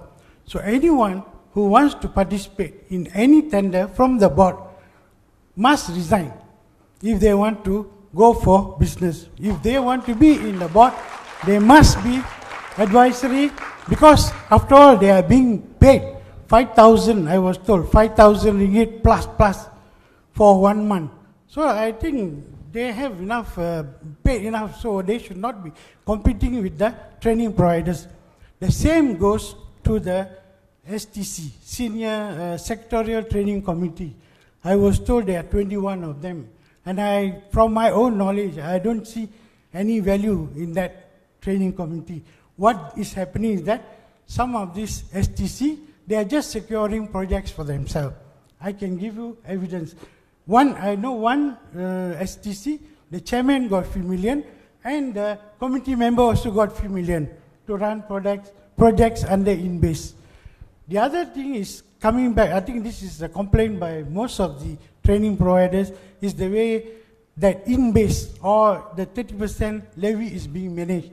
I don't want to say something has gone wrong, because this is all people are talking and it's all here and say. What I would prefer is that I would suggest to you, stop InBase for a while, temporarily, and get a team to review, because there have been some shady deals, there have been a lot of complaints. So let that committee go through again, and then you can release again the program, because some of the associations were given 130, 160 million ringgit, while some were given 10 million, 5 million, while some who go through the normal channel were only given 100,000. So why there is a lot of disparity? It's better that we get the list, we get a committee to go through it, and then you can release it back, not a problem.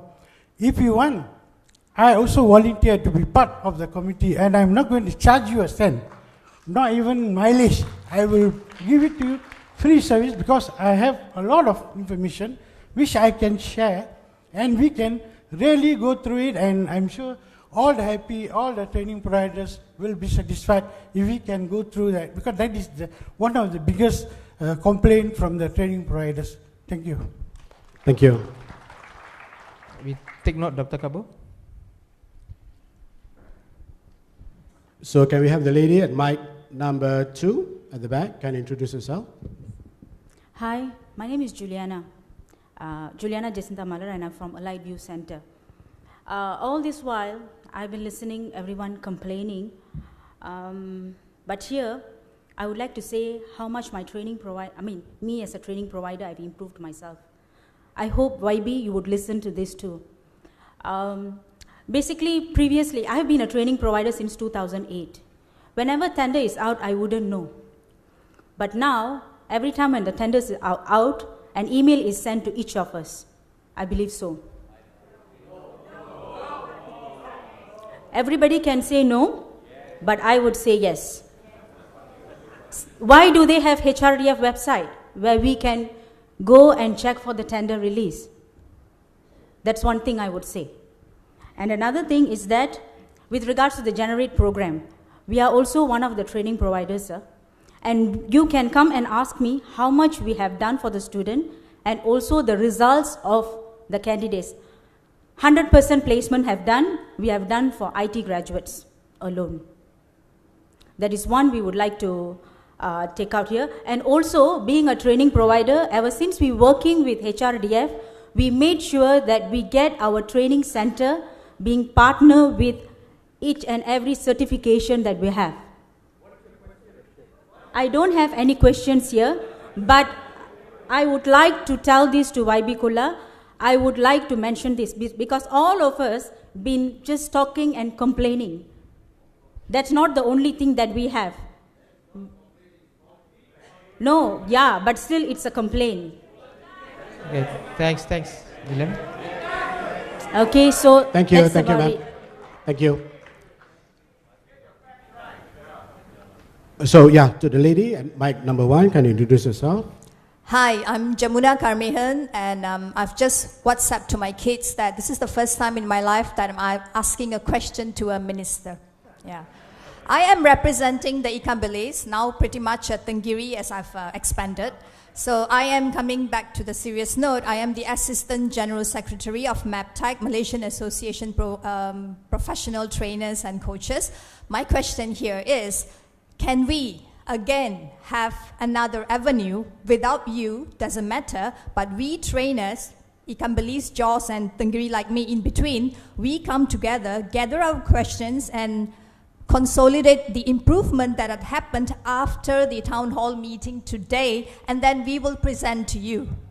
So meaning that we would like another avenue. And the second question is that I would like to be in your committee, but as the rest, I can't shut down my business, you have to pay me. Thank you, IB.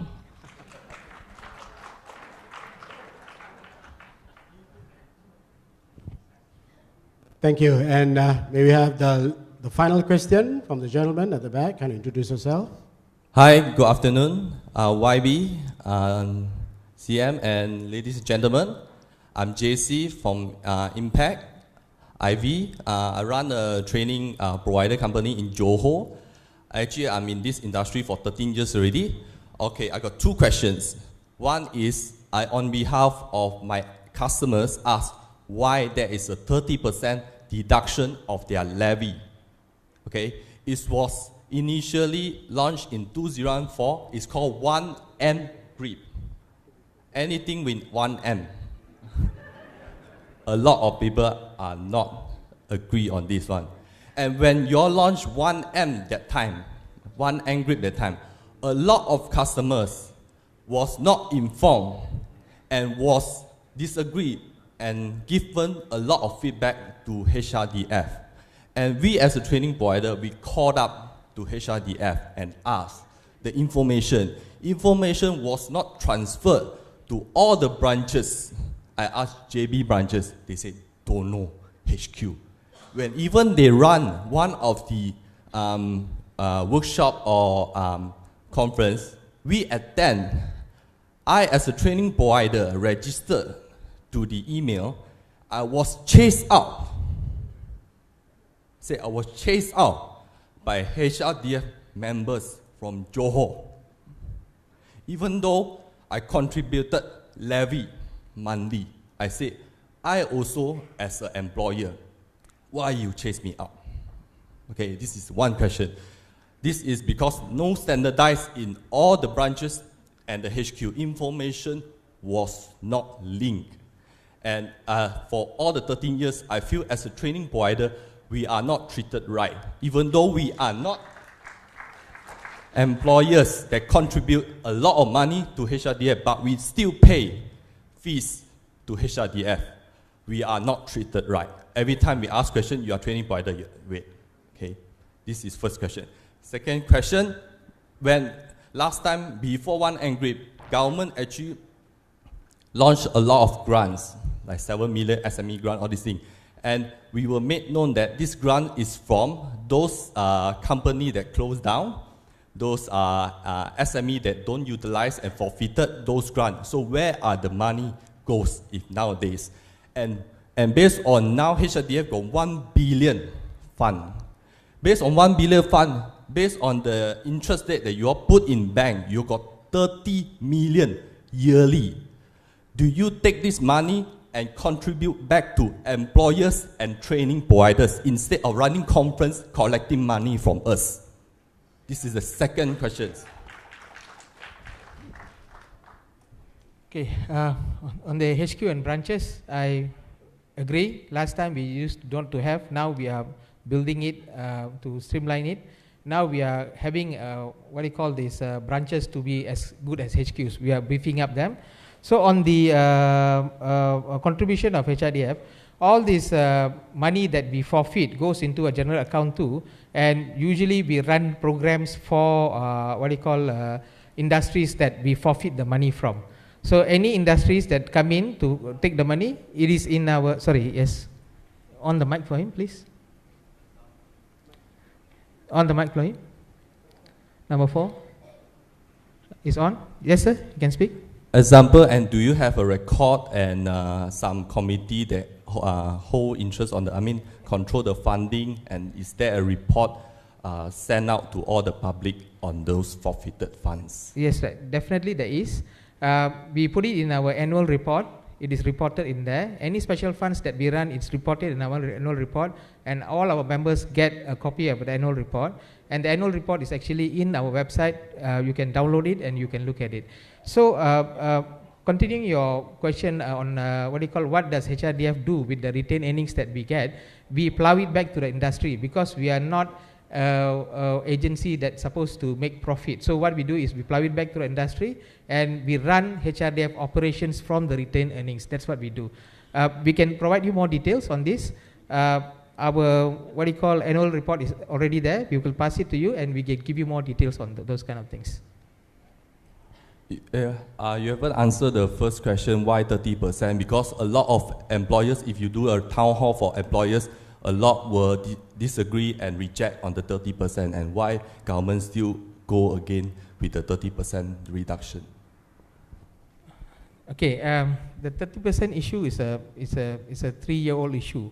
We started it because we saw a lot of, before the 30%, what happens is a lot of companies do a lot of micro level trainings. That means the companies do training on themselves.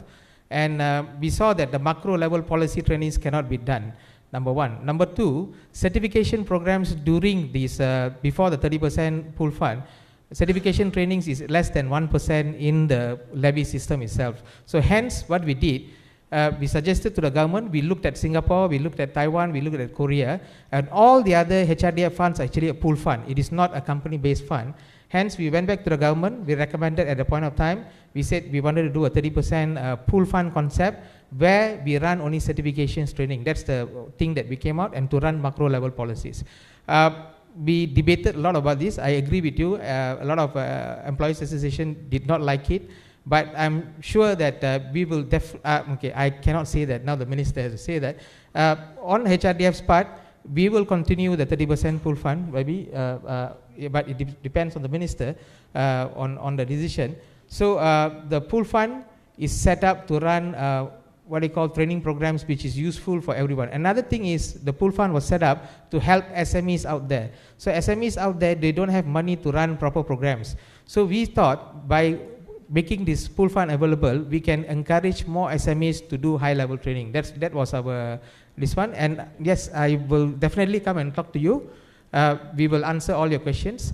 Pulfan is a very big topic. We go there and we will take it up offline with you. Thank you. Thank you.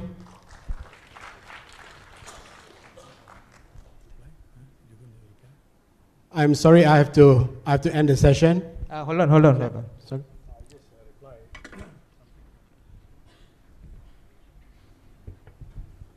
I think I'm duty bound to say a few things just to do as winding up. First, let me thank all of you for coming today.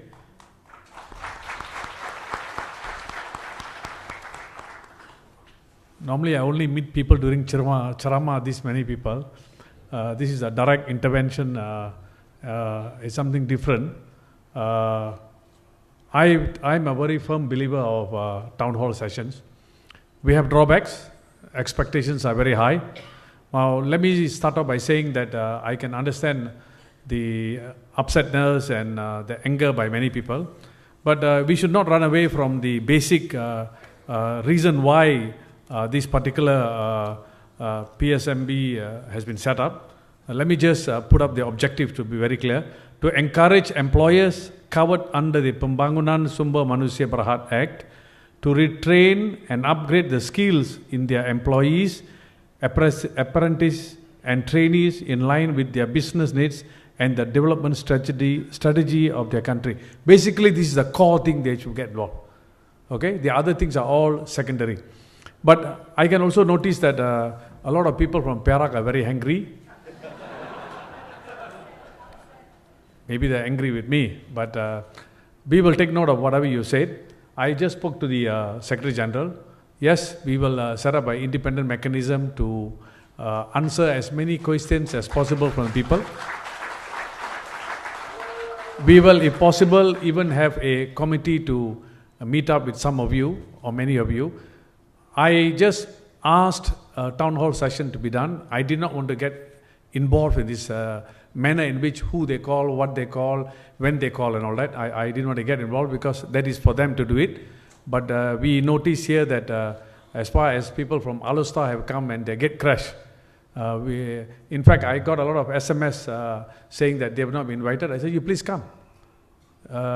Anybody and everybody can come. And we will be as transparent as possible. The HR agenda is very clear. We want transformation. We want changes. That is why people have elected a new government this round.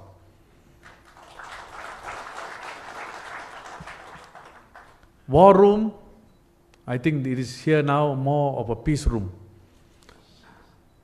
I've heard about the war room. Appropriate things will be looked into, no question about it. I am particularly concerned about what Mr. Nadesh has said. I've got great respect for Nadesh. Many Malaysians will know him. I'm very concerned of what he has said. I will ask a full detailed report from the company, what actually transpired, what went wrong, and whether any action to be taken, and see what can be done. I know many of you expectations are very high. We have come here today. What is all town hall about? What is my role? What do I want? What do I want to take back? You can be rest assured, your anger, your opinion, your upsetness, and your love for this company was heard. There's no question about that. I, as HR Minister, I do not want to get really into the management of the company because that is not my job. But we will get the best people to manage. There's no question about that. I have instructed the Secretary General to do the necessary. You will see the what is happening more and more in the website. I'm a firm believer of online matters. And if some of you did not get any replies from me for the last few days, there were just thousands of calls and thousands of WhatsApp and thousands of SMS. I just cannot handle. And the frequent complainant for me is none other than my wife, who says, look, I don't even reply to her. But these are things that I have to go through. I can rest assured that every cent that is collected from the employers will be utilized for training, nothing else.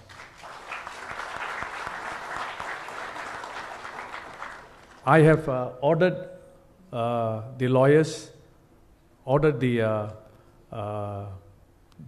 ministry's in-house lawyer, who's also a deputy public prosecutor, to take necessary action to ensure only 50% of the employers are contributing now.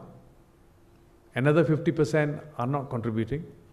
This is for the greater good of all employees in this country. As much as we want to benefit, they must also learn to share. This is a great country of ours. All can benefit from it. I have instructed them that from next month, you have the cooling off period for another 20 days plus. All employers who come within the bracket to contribute must contribute. There's no question about it.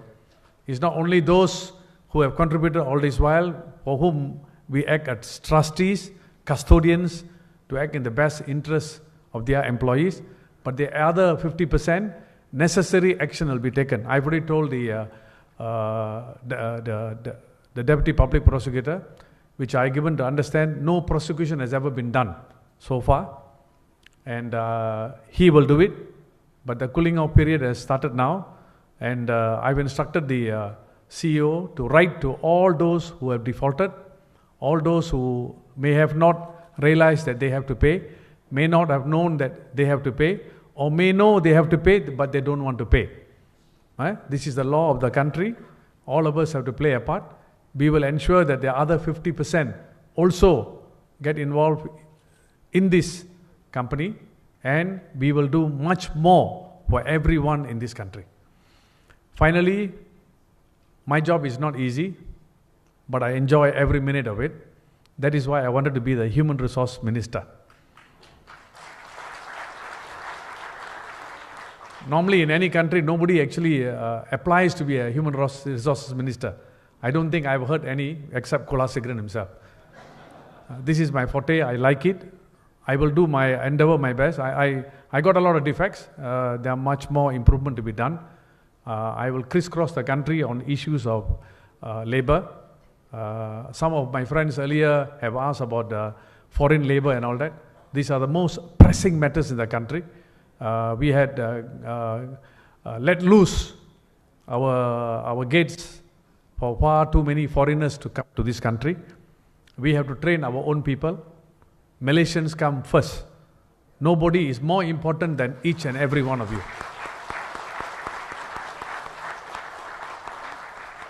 That includes big and small, jaws and ikan balays and whatever ikan you have. To me, I will instruct eventually. We will engage with you. This town hall session should be meaningful, and we will conduct, if the need be, some other time. But obviously, online you can engage us. And if there's any shortfalls today, I apologize. We will improve, and much more need to be done.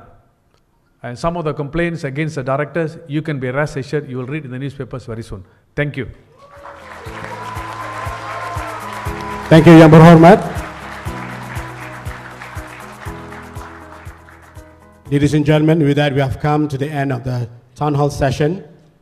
I would like to thank everyone for your attendance, participation and cooperation. And if you have further inquiries, you can also email us at vmdsupport@hrdf.com.my. And I would like to give another big hand of applause to our Yang Berhormat Minister for gracing today's event. Thank you, sir.